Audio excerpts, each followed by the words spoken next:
Сайн байцгаана үзэгчдээ. iTrade-ийн подкастын хамгийн ихний дугаар тавтай морил. Өнөөдөр бид арилжаа болон арилжааны сэтгэл зүйн талаар хоёр мундаг сэтгэл зүйч болон туршлагатай арилжаачтай хамт ярилцгаална. За тэгээд та бүхэн тухлан сууж таалан суурах нь. Сэтгэл зүйч биш, хүний хэмж. Эрхэн баяр гэдэг хүний хэмж мэрэгчлээ. Хоёр чиглэлээр судалгаа хийдэг. Тэр нь neuroscience, нөгөөх нь genetic. Энэ хоёрын нийлүүлэлээр тархины хавдрын гений эмчилгээ гэдэг чиглэлээр ерөнхийдөө судлаачаар ажиллаж байгаа ирсэн байгаа. Намаа Дэлгэрт гэдэг. Би арилжаач юм. Арилжаагаа 7 жил болж байна. Зөвхөн алтан дээр арилждаг өөр ингэсэн арга болтой юм арилжаач байна. Манай Эрхэн баярын хувьд арилжаа өмнө ер нь хийж үзчихсэн үү? Яг зүгээр сонирхчихсан. Тэгээ одоо сурж эхэлж байгаа. Ер нь орж үзмээр санагдав. Дэгийн хувьд болохоор хэдэн жилийг тасрал барилж яаж байна? Яг 7 жил гарan гэх юм уу. Тийм. За хамгийн ихний асуулт болохоор бид нэг онлайн нэг survey явуулсан өөрсдөө community донд. За тэгээ бидэд яг одоо нэг experts opinion гэж ярьдэн шүү дээ, тий. За expert хүмүүсээс яг юуг асуувал зүгээрээ гэж хэд асуусны эцэстээ гэдэг асуулт. Айгуу гоё асуулт бэлтжирсэн байгаа. За тэгээ ихний асуулт нь болохоор арилжаанаас юу нэг ямар стресс мэдэрдэг вэ? Тэ ихний асуулт энэ дээрээс сууч. Арилжаанаас хамгийн их мэдэрдэг стресс дарамт хахалтыг юу байдаг вэ? Яг үе шаттай байд юм шиг надад санагддیں۔ Эхлээд эргэлзээ дөрж эхэлдэг ч гэдэм үү те. Эргэлзээ нь жоохон ингээд савнаас айлууд ирэхээр айдас болдог. Тэгэл ер нь тэрнээс цаашаага ер нь л аимшигтай сэтгэл зүйн эффектүүд мэдрэгдэж эхэлдэг гэх юм уу. Ер нь тийм дараалалтай байдаг. Тэгэхээр тэр яг нөгөө нэг айдас нь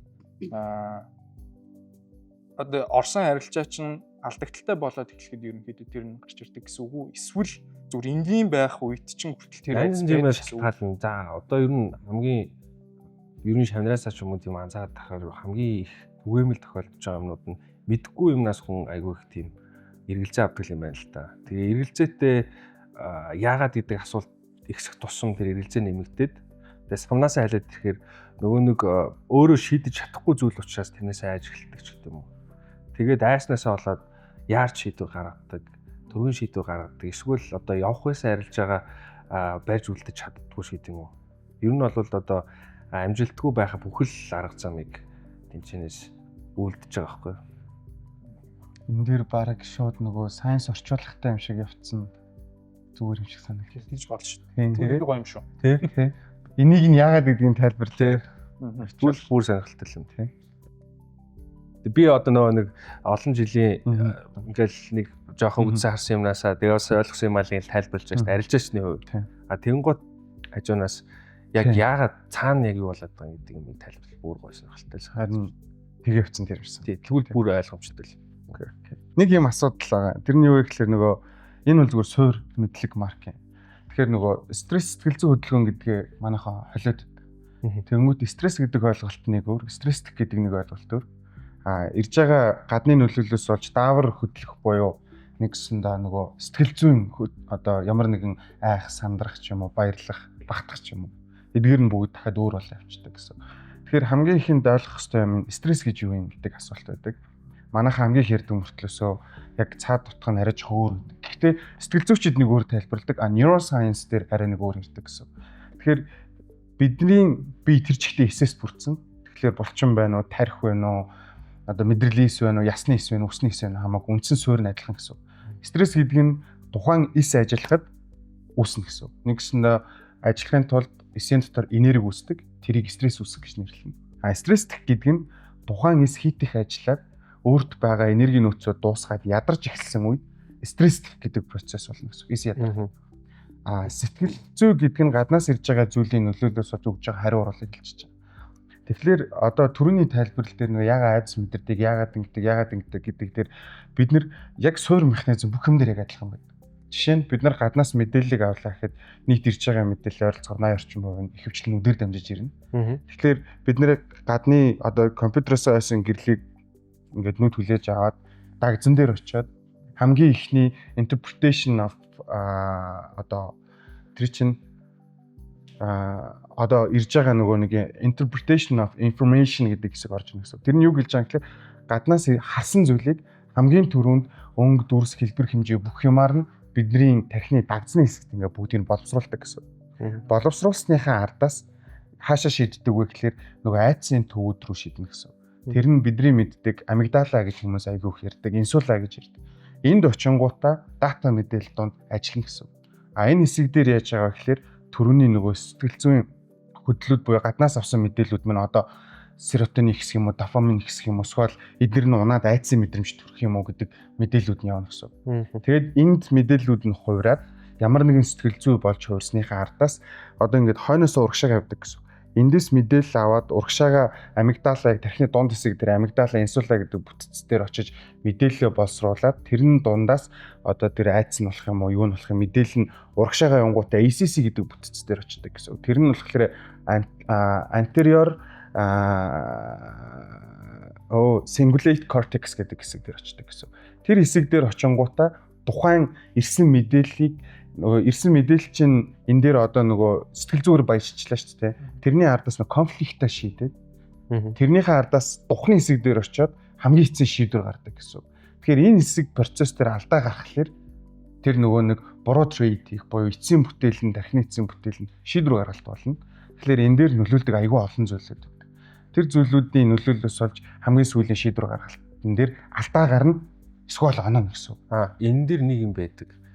Анзаарсан юм гэвэл дадал болцсон байж болох уу? Тэр шийдвэр одоо ингээд амар олон фильтр дамжичаад ингээд шийдвэр гаргах төвшөнд очиж штэ тий. Тэнгууд тэн дээр бүр юм алддаг дадал зуршилтай болцсон хүмүүс байд юм шиг санагдаад байгаа.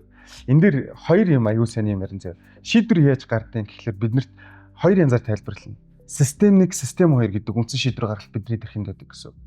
Систем 1 гэдэг нь юу хэлж байгаа юм гэхэлэр бид нар нэг өдөр тутмынхаа амьдралд ингээд юм жишээ нь би сандал дээр суухдаа за би хөлөө хэдэн градус эргүүлээд баруун хөлөө хэдэн градус тавиад тэгээд хоошоогоо тийм хүчээр сууж боддгоо шүү дээ. Шууд очиос очдог буюу тархийг илүү хөнгөвчлөх үүрэгтэй хит ядрахаас.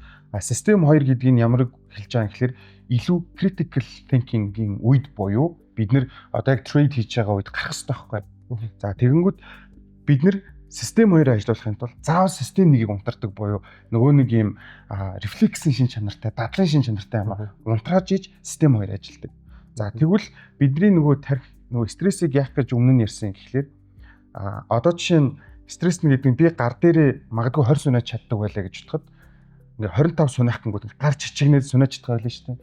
Энэ нь юу хэлж байгаа гэхээр болчингээс үйл ажиллагаагаа алдсан учраас хийх ёстой ажлаа хийж чадахгүй болж байгаа. Тархин дээр яг адилхан. Бид нэр тархины одоо жишээ нь бидэнд харааны мэдрэхүү дээдл нь 20 минут ажиллах чадамжтай байдаг. 20 минутаас дээшлэхлээрээ үйл ажиллагаагаа алдаж эхэлдэг буюу нөгөө анхны ирсэн мэдээллийн эхний боловсруулалт нь алдаа гарч эхэлдэг гэсэн. Нөгөө бид нар нэг юм нэг параграфыг 20 удаа уншаад чи ойлгодгүй байдаг шүү дээ тийм. Уншаад байгаа мөртлөөсөө тэр нь мэдрэлийн ингээд эсүүд нь дамжуулж байгаа боловч яг боловсруулж чадахгүй байгаа гэсэн. Энэ нь өөрөө бидний стрессийн шинж тэмдгүүдийг хэлж байгаа. Тэгэхээр тархины эс хит их ядрах тусам систем 1-ээр шийдвэр гаргадаг буюу нөгөө нэг юм рефлексийн шин чанартай шийдвэр гаргалтайг орчдөг гэсэн. Эхнийх нь.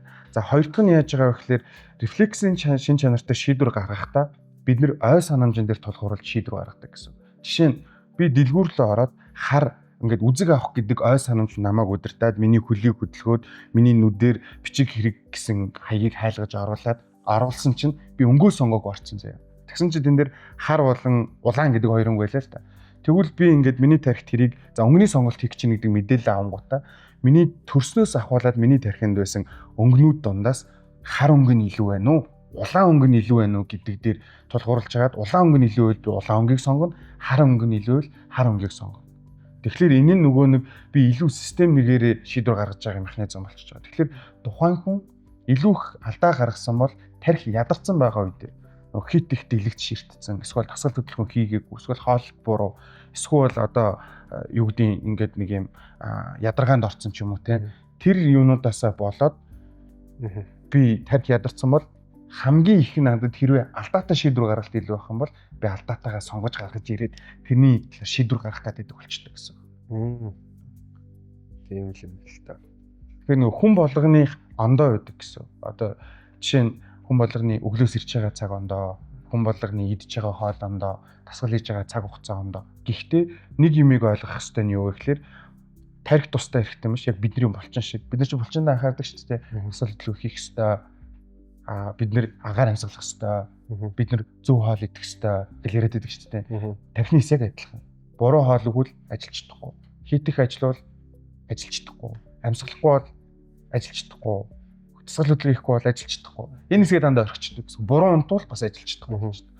Тэгэхээр энэ хэсэг дээр алдаа гаргачихлаар ягаад ч юм буруу юм хийгээд байгаа юм шиг мэдрэмжүүд төрөөд эхэлдэг гэсэн үг. Систем нэг нь ажиллаад эхэлж байна. Тийм. Дэги энэ тал дээр юу гэж бодож байна? Тэгээ систем нэг одоо жишээлбэл миний хувьд болохоор одоо ингээд арилжаачдын хувьд айгүй ийм critical нөхцөл байдал ерөнхийдөө зарим дүүсдэгтэй. Одоо Орсын арилжаа төлөвлөж исэн зүг рүү яваагүй нөгөө тийш явчихдаг ч юм уу, эсвэл тийш явчихдаг ч юм уу. Тэгэнгүүт яг хаах уу, барих уу, нөгөө барьж исэн арилжаа хаачдаг. Тэгээ буцаад нөгөөтгөн дэшээ явах гэдэг ч юм уу. Ер нь амар олон кейс scenario байдаг л та. Тэгээ одоо жишээлбэл над дээр тулгарч ирсэн юм нь болохоор одоо би нөгөө нэг мэдэн дээр арилждаг тийм одоо буруу зуршилтай гэх юм уу. Мэдэн дээр арилжих бол мэдээж маш риски үйлдэл. Тэгэнгүүт яг нөгөө нэг өмнө нь миний мэдэн дээр арилжаад ашиг олж исэн тэр цөөхөн хідэн кейс яг шууд надад санаанд ороод миний тархинд яг одоо яг 8:30-аас мэдээ гаргаж яхад 8:30-ын 29 минут 50 секундэд чи buy position ороод наа чин дэше явчих юм бол нөгөө нэг байсан капитал чинь өсөө явчихна гэдэг ч юм уу. Тийм яг нөгөө хуучин нөр рефлекс тий эсвэл яг нэг зөвхөн тийм highlight point нэг миний тархинд орж ирээд тэгээ би яг мэдээний өмнө амар risky position нэг гэдэг ч юм уу. Тиймэрхүү зүйлийг болдог л доо. Тэгэхээр яг одоо нөгөө нэг reflex эсвэл өмнө нь болж исэн одоо тэр нэг highlighted moment яг миний яг positionд нөлөөлж байгааг юу гэж тайлбарлах вэ? За, энэ айгуу гоё хэсэг заяа. За, бидний тархин дээр nucleus ambiguous гэдэг нэг нөхөр байж байгаа. За, энэ нөхөр ямар үүргийг хариуцдаг гэхэлэр бидний reward center буюу шагналын төвийг хариуцдаг гэсэн. За, тэгэнгүүт шагналын төв айгуу байлаар. За, тэр яаж байгаа гэхэлэр бид нэг зориг төрнө гэж тооцоолоод тэрнийхээ төлөө энерги шатаагаад тэгээд тэр зүйлдээ хүрэхлээр аз жаргалын давар бидний тархинд буудна. Нөгөө бидний хэлдэг дофамин. Дофамин ч айгүй урдан донтуулдаг. Нөгөө нэгсэндээ бас мотиватор гормон гэж ярьдаг шүү дээ. Хүний мотивацчулдаг. За тэгэнгүүт энэ нөхөр яг одоо машин барихад ч юм уу, эсвэл фитнесээр хичээлэхэд ч юм уу, эсвэл гэж ялгадгүй. Яг адилхан байдаг гэсэн. За тэгэнгүүт бид нөгөө түрүү хэлсэн шүү дээ. Стресстэх тусам буюу бидний нөгөө тарих ядрах тусам бидний аз жаргалын давар ингээ унцдаг. Аз жаргалын давар унана гэдэг нь зүгээр байгаль орчноос жаргалтай мэдрэмжийг мэдэрч чадхаа болж эхэлнэ гэсэн. Нэгт хоёрт бид нэр өөрсдөө ядарчихлаар аль болох ажил хийхгүй байхыг хүсдэг шүү дээ. Тэр нь бидний тархинд байдаг гэсэн. За ингээд эхлэнгүүт бид нар нөгөө нэг угаасаа л байгаль орчноос жаргалтай мэдрэмжийг авахгүй болоод эхлэнгүүт reward center юу хүсч эхэлдэг вэ гэхээр амархан жаргалтай мэдрэмжийг амар санагддаг. Амархан ажилмаар санагддаг болж эхэлнэ гэсэн. Тэгэнгүүт нөгөө шийдвэр гаргахдаа ой санамжин дээр тулгуурладаг гэсэн шүү дээ. Тэгэнгүүт яг шийдвэр гаргах гээд эхлэнгүүт нөгөө цөөхөн хідэн мэдээтэй холбоотойгоор амжилттай одоо трейд хийсэн хүмүүс шүү дээ. Тэднийг илүү санаадна гэсэн. Бага ой санамжин дундаас амархан би жаргалтай мэдрэмж авах боломжууд нь юу вэ гингүүтээ өмнөх дурсамжуудаас хайж олоод риски гэхдээ эндээс ингээд юм одоо амжилттай болсон хүн байж штэ. Би энэ шиг байж болно гэхдээ риски үнэлэхгүйгээр зүгээр хурдан ч юм уу эсвэл амархнаар гяс боломжтой байна гэдэг үнэлгээг хийнгүүтээ нөгөө нэг риски ч гэсэн хиймэр санагдаад байдаг. Тэгэнгүүт нөгөө ихэвчлэн хүмүүс яаж байгаа гэхээр ямар ч сэтгэл зүйн нөхцөл төр одоо юу гэдэг ямар нэг юм донтцсон хүн ч байж болно шүү дээ. Нөгөөдхөө хийхдээ яагаад миний тэр хүсээд ийн гэдгээ цаад механизмыг нь ойлгохгүй байгаа үед хүн ерөөсөө тэрийг засаж чаддаг байхгүй. Чи болохгүй наа чи муухай гэж. Нөгөө талаасаа тайлбар нь бол зүгээр илүү нөгөө нэг юм цөөхөн ч гэсэндээ энийг хийгээд амжилтанд хүрсэн хүн байна. За окей би ч гэсэн энэ тодорхой хэмжээний амжилтын хөв байна шүү дээ. Гэж өөрт итгүүлээд нөгөө нэг илүү амархнаар reward center-ын ажиллах гад тэрийг хүсүүлээд байдаг гэсэн. Амар сонноор тайлбарлах юм бол порнотой адилхан зэ.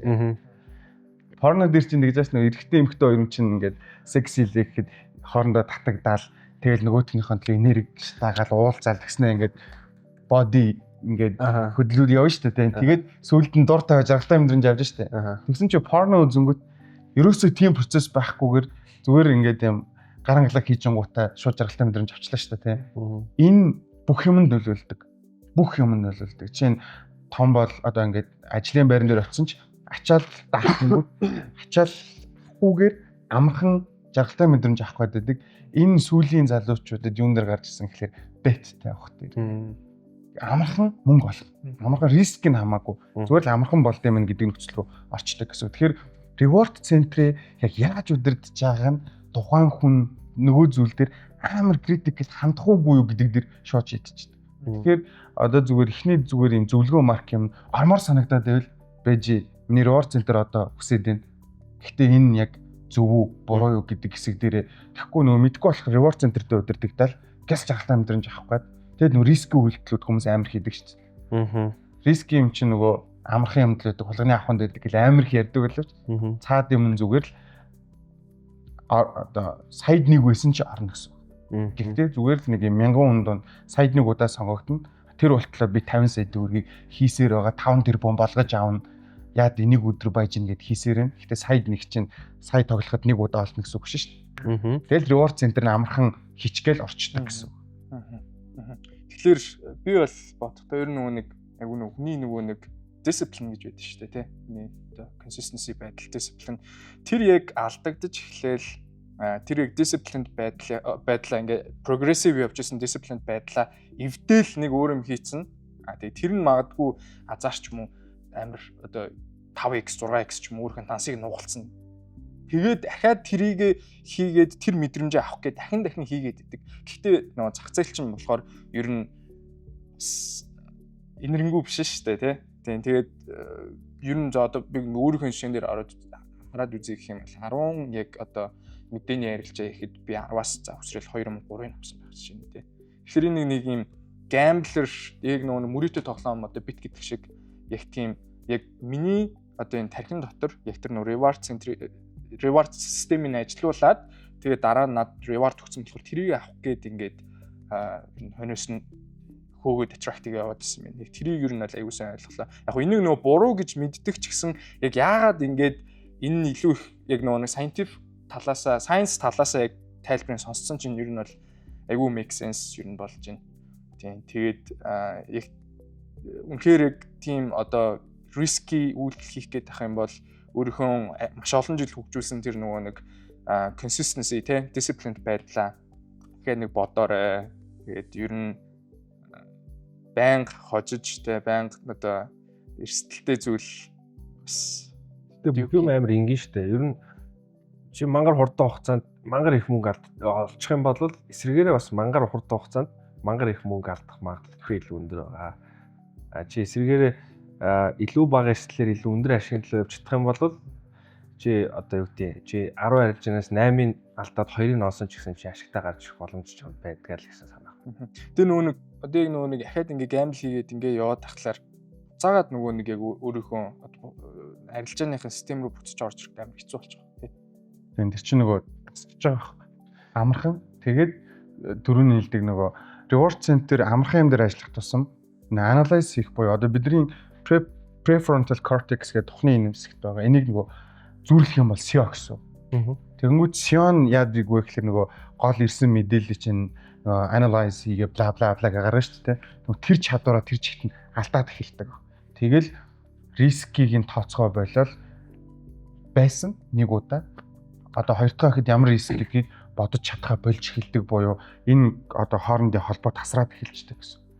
Тэр нэг төстэй юм нь одоо чинь алкогол хэрглэж байгаа үед одоо яг энэ духны хэсэг рүү ирж байгаа бүх мэдээлэл нь ингээд цуглаад духны хэсэг дээр ирж байгаа энэ нэг юм холбоо явдаг гэсэн. Энэ холбоо нь аягүй сул болчихдог. Тэгэхээр нөгөө хүн ингээд алкоголын донтоол эхлэнгүүт одоо би уугаад дараа нь яах вэ?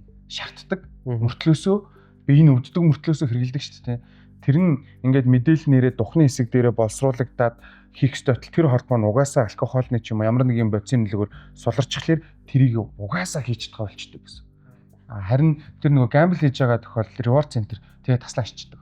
Тэгэхээр окей нэг удаа хацтай байсан. Хоёр дахь дахиад анализ хийнгүүт ингэж зовхгүйгээр чи гой мэдрэмж авч болно шүү дээ. Зүгээр л tried нэг нь оно шүү дээ. Гэт ингээд мэдрэмж нь өөр өөртөө ятгагдаад нөгөө аз жаргалын даавартаа ятгагдаад дайр орчдөг. Тэгээд ингээд коммент нөө. Ер нь нэг гоё кейс мэйс өмнө чам тохиолдчихсэн ч юм. Би бас ингэж ойлгодог гэсэн. Гэтэ сая бол өөрийнхөө бодлыг жоохон буруу өнцгөөс харж ирсэн гэдэг ойлгож байна. Гэтэ зөвхөн миний мэддэгдгээс мэдэн чинь одоо чинь маш жижигхэн дансыг 2-3 хоногийн дотор маш өндөр болгож байгаа байхгүй өсөлтөө бол байж боломгүй хэмжээнд. Тэнгууд тэр надад маш гоё мэдрэмж өгсөн байхгүй эргүүлээд. Тэр мэдээж би тэрийг ингээ ашигласан. Тэгтээ эргүүлээд би яг нөгөө Салхи Баттай яг 1% эрсдүүлээд тэдэн үеийн төлөө гэдэг арилж байгаа хийж чадах болсон. Яагаад тэгэхээр тэгж олсон мөнгө надад амар амтгүй санагдаж эхэлж байгаа байхгүй. Тэгээ би энэ одоо яг яагаад ингэж байгаа юм болоо гэдгсэн чинь би яг зүгээр тийм ашигынхаа мэдрэмжийг ч юм уу тэр хурдан хугацааны тэр одоо допамин ч юм уу те тэрийг ингээд левелийн илүү өндөр болгоод тэгэнгუთ нөгөө нэг жижигхэн яг дисциплинээр олдог яг зүйлүүд чинь надад ингээд төвөгтэй санагдана бас ингээд голж эхэлж байгаа ашигаа голж эхэлж байгаа. Тэгэнгуთ энэ юу одоо яг арилжаач хүний хувьд яг юу үүсгдэг яг эмчтгүүрийн дөрөв үүсгдэг. Газ хурдан мөнгө олчдөг л дэлээ амрах. Тэгээд одоо юу гэдэг 7 хоногт ганц 2 хоо арилжаа хийдэг байсан бол өдөрт бараг 2 хоо арилжаа хийдэг ч юм. Мэдээж нөө үр дүн нь илүү их эрсдэл одоо үүрж байгаа учраас мэдээж тансгүй болоод дуустдаг ч гэдэм. Тэгээ энээс гарах бас амар хэцүү юм. Яг нөгөө нэг юм ямар нэг юмний аддикт донд үүсээд байгаа байхгүй. Тэгэхээр энээс эргүүлээд гарах гэдэг бол маш хэцүү. Би л тэрийг нэлээ юм үзэж туулж давж гарч ирсэн. Юун дээр neuroscience дээр нэг юм зүгээр тухайн хүний тархинд юу болж байгааг өөрт нь ярьж өгдөг. Тэгэхээр ил одоо чинь зүгээр антибиотик хүнд ингээд бичиж өгнө шүү дээ. За 8 цагийн зайтай өдөрт 3-аар 7 хоног уугаараа гингүүд хайчдаг. Уухгүй бол ингэнэ гэдгийг юм ярьчихлаа. Ерөөсөө болж чаддаггүй. Яг стандартаараа уудаг. Тэрнтэй адилхан хүмүүс ингээл би ингээд байна гингүүд тархин дотор юу болж байгааг нь яриад өччихлээр дараа амьсгаа би ингээд байгаа юм биш тэгээд донтолцтой хүн ч гэсэн тэрийг ингээд гараад аваад явах боломжтой болчихдог. Тэгэхээр нөгөө юу болоод байгаагаа ойлгоцсон бол тэгэл болоо дараа нь тэгэл байж даг ядч нэг удаа бодно шүү дээ. Тийм юм байна. За окей, дараагийн асуулт нь болохоор хүний тарих алдагдлыг ашигаас илүү хүчтэй мэдэрдэг гэсэн онол үнэн үү эсвэл худлаа юу? Тэгэхээр нөө аз жаргалтай байдлыг илүү их мэдрээд байна уу эсвэл нөө алдагдaltaй сайд байдлын хүний тарих илүү их мэдрээд байна уу? Яаж харин дээр тий. Яг тэрэн дээр жишээ нь одоо чинь юуг яаж хийхээс шалтгаалаад байгаа. Одоо чинь би сайн нэг кейс ярьлаа шүү дээ. Эргүүлээд бараг тэр ашиг олсон надад илүү ингээд зовлон таваад байгаа. Тийг санагдаж эхэлж байгаа. Энэ юутай холбоотой гэхэлэр нөгөө төсөөлөл үүсгэх гэдэг нэг тархины нэг хэсэг байдаг. Тэнгүүд одоо түрүү хэлсэн шүү дээ тийм reward center гэх. Тэнгүүд reward center-ийн төсөөлөл үүсгэжтэй. Төсөөлөл үүсгэнгүүт за би юу гэдэг энэ арилжаанаас амжилттай гарна гэдэг нэг төсөөлөл үүсгэжлээ шүү дээ. Аливаа юмд төсөөлөл үүсгэнгүүт тэр нь буцаага тархийг зовоох хамгийн эхний шалтгаан болдог гэсэн. За би яг энээр амжилттай болгоно эсвэл болохгүй. Энийг төрүүлээд бодчих юм бол тархи энэ дээрээ санаа зовж эхэлнэ гэсэн. Санаа зовохдоо яадаг вэ гэхээр окей төсөөлөл үүсгээд тийшээгээ дайраа явж ангууд одоо мэдээлэл хүрж ирээд дагсны сектор боловсруулагдаад интерпретейшн хийдээд тэгээд цаашаага айдсын төв рүү одоо очингууд тэн дээр мэдээлэл ихтэй алдчихвал яах вэ гэдэг бодол нь их байна уу? Эсвэл амжилттай байсан түүхэн их байна уу гэдэг хоёрын жин дээр тавьж агаад алдагдaltaй алдчихвал яана гэдгийг нь илүү алдчихсан илүү байх юм бол тэн дээр шууд айдас үүсэж эхэлнэ гэсэн. Тэгээд айдсууд үүсээд эхлэнгүүтээ тэн дээр одоо хоёр янзын айдас үүсэн те. Нэг нь одоо амжилттай болгож исэн бол тэр нь илүү их байх юм бол нөгөө FOMO нүүснэ.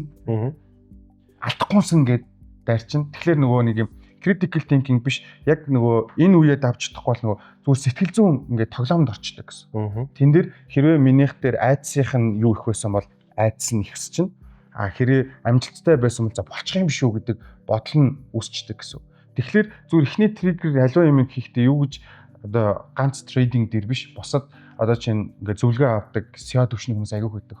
Тэрэн дээр яаж байгаа гэхээр нөгөө төсөөллөө үүсгэж ерөөсөө болохгүй. Яг нөгөө нэг юм critical за энэ дээр ингэн тэрэн дээр тэгнэ энэ ихлүүл ингэн тэр тэгвэл тэгнэ процесс дээр анхаарахгүй төсөөлөл дээр үүсгэчихлээр тэрэн дээр төсөөл төрүүлэл үүсгэх юм бол шууд нөгөө тархинд байгаа ойл санамжны дурсамжтай батал үүсчихдэг гэсэн. Тэгэл алдчихсан түүх байх юм бол шууд айдсан төрөл anxiety-г хөдлөөл за эсвэл ашиггүй байсан ч алж исэн их байх юм бол FOMO нь хөдлөөд нөгөө эндээс араагүй нөгөө нэг юу л оролдож үзээд алдсан оролцоогүй алдснаас дээрчлээ нэг үг байдаг шүү дээ тий. Тийм үг рүүгээ төрүүлээд орчдөг гэсэн. Тэгээ энэ үе дээрээ хэрвээ шийдвэр гарах юм бол алдаа гарах магадлал хамгийн өндөр болчихно гэсэн. Тэгэхээр түрүүний хэлдэг тайлбар дээр ер нь бол энэ үг хэлэхэд айцын ой санамж баярлж байгаа ой санамжаас илүү хүчтэй байдаг. Илүү хүчтэй ой санамж үүсдэг. Тэгээд энийг бид нэр амьдрал дээр траума гэж нэрлэдэг. Тэгээд хамгийн хүчтэй байгаа ой санамжны мэдрэмж нь дараагийн үүсэж байгаа ой санамж руугаа халдварладаг. Тэгэхээр хэрвээ энэ юм дээр би алдсан бол хоёр дахь дээр нь зөв байсан ч алдах гээд байгаа юм шиг мэдрэмж төрөөд байдаг. Ой санамж цаг хугацааны баримжаа байдаггүй тархинд багтаа. Тэгэхээр нөгөө өнгөрсөнд болсон зүйл яг одоо болох гээд байгаа юм шиг мэдрэмж төрөхийг бид нэр траума гэж нэрлэдэг. Тэрнтэй төстэй гэсэн баг. Тэгэхдээ хүн болгоныхоо ондоо байдаг. Бид үргэлж шилдэг арилжаачдыг эрэлхийлдэг. Дараагийнх нь тааж байх боломжтой. Арилжаачдад ээлтэй уян хатан дүрмээр арилжин өөрийгөө чадварлаг арилжаачдгээ батлан харуулж өндөр дүнтэй данс удирдах дэлхийн зах зээлээс өндөр ашиг хүрт. Арилжааны шинэ нэрэн үе iTrader Pro firm-д тавтамарл. Тэгвэл одоо нэг тиймэрхүү кейс, тиймэрхүү ситүэйшн дээр те яг одоо за тэг үг мэрч надад нэг кейс байна. Яг ийм асуудал. Гэтэ би яг одоо юу гэдэг яг шинжлэхийн талаас нь бол мэдэхгүй байгаа шүү дээ. Мэдээж ингээл авж байгаа маш олон мэдрэмжүүд чинь ингээл нэг ингээл цаг хугацаа өнгөрөх тусам надад цугларч байгаа. Тэрийг би яаж давж болох уу гэж ингэж эрэл хайгуул хийж байгаа л яг өөр дээр авч ирсэн арга хэмжээ байдаг байхгүй. Тэгээ надад ингээ би ингээ тэмдэглэл хөтэлтгөөс арилжаа болгон дээрээ. Тэгээ тэнгуут одоо ингээ өөрөж ярьж байгаа тэр нөгөө креатив зүйлийг хийгээдсэн байгаа байхгүй. Тэгээд надад нэг тодорхой хэмжээний хугацааны дата ингээд бий болоод би тэр датануудаа ингээ бүгдийг гүйлгээд үзсэн чинь надад яг бүр ингээд алдъя гэд дарцсан юм шиг арилжаанууд гарын 5 3-нд багтахаар яг л тийм зүгээр цөөхөө хийдсэн байгаа байхгүй. Тэднээс ингээ нэг нэгээр шийдэж эхэлж байгаа байхгүй. Тэгээд бас ингээд бас анзаарж байгаа нь яг би яг яахаар алдаад байна гэдгсэн чинь яг л нөгөө нэг креатив байдал дутагдаад ирсэн чинь одоо юу гэдэг за энэ угаасаа явчих юм байна дөө гэл ингээд нүдэн баримжаагаар харсан арилжаанууд төлөвлөөгүй арилжаанууд гэдэг юм. Тиймэрхүү нүд дандаа наваг алдагдал төрөгдөг юм байна. Тэгтэл одоо төлөвсөн арилжаа за одоо юу гэдэг төлөвсөн гэдэг нь би энэ одоо шинжилгээг ингэж хийлээ. За тэдэн цаг дээр тийм боллоо. Би энэ цагийн баталгаа надад өгөхөөс нааш би арилжаанд орохгүй гэдэг төлөвлөгөөг бичээд цэг тавьчихж байгаа юм. Тэгээ би чарт харах шаардлага байхгүй. Би зөвхөн тэр төлөвлөгөөг хараад за хальтал чарт харж байгаа. Тэгээд сэрүүлгээ тавьчихж байгаа. Тэр дуурахгүй бол би орохгүй ч гэдэг. Ингээд ирэнгууд нөх хүн яагаад байгаа гэхээр яг арилжааны яг тэр нөхцөл байдал дээр байж болох байсан маш олон эрсдлүүдээс фильтрдэж байгаа. Нэг тиймэрхүү байдлаар яг наа асуудал дээр чи яг давж гарч ирсэн. Энэ дээр нөгөө тарих сануулахгүй бол мартдаг нэг ажил хэд. Тэр саний амар зүй арга. Тэнгүүд чинь нөгөө бичиж тэмдэглээд ийм гэдгээ ингээд харуулчихж байгаа шүү дээ. Өөрд нь ингээд үйлдэл акшн гэдэг. Тэгэхгүй бол жишээ нь богино хугацааны стресс авахлаар богино хугацааны ой санамжийг дарангуулдаг. Урт хугацааны стресс урт хугацааны ой санамжийг дарангуулдаг. Тэгэнгүүт нөгөө нохоонд хөгдөнгүүд яаж хашаад авснаа би сандаггүй гэдэг чинь байна. Тэгэнгүүт төс гээд ямар нэгэн байдлаар нэг жижигхэн уналт өгөө буцаад дэжлэгч идэл унаад эхлэнгүүт айцсан төрөөд пак зардаг ч юм уу нэг юм тухайн үеийн ямар ч нөгөө тэр богино хугацааны санамжийг стресс дарангуулдаг гэдэг нь яг ямар нэг стресс авангууд нөгөө өнгөрсөн ой санамж руугаа очиос хандсан чинь тэр ой санамжийг байхгүй юм шиг ингээ бланк болгочдөг. Шалгалтын дээр багшийг хараад сандраад нөгөө цоцгон болдог үе идэг шүү дээ тийм. Яг тийм үе гэсэн.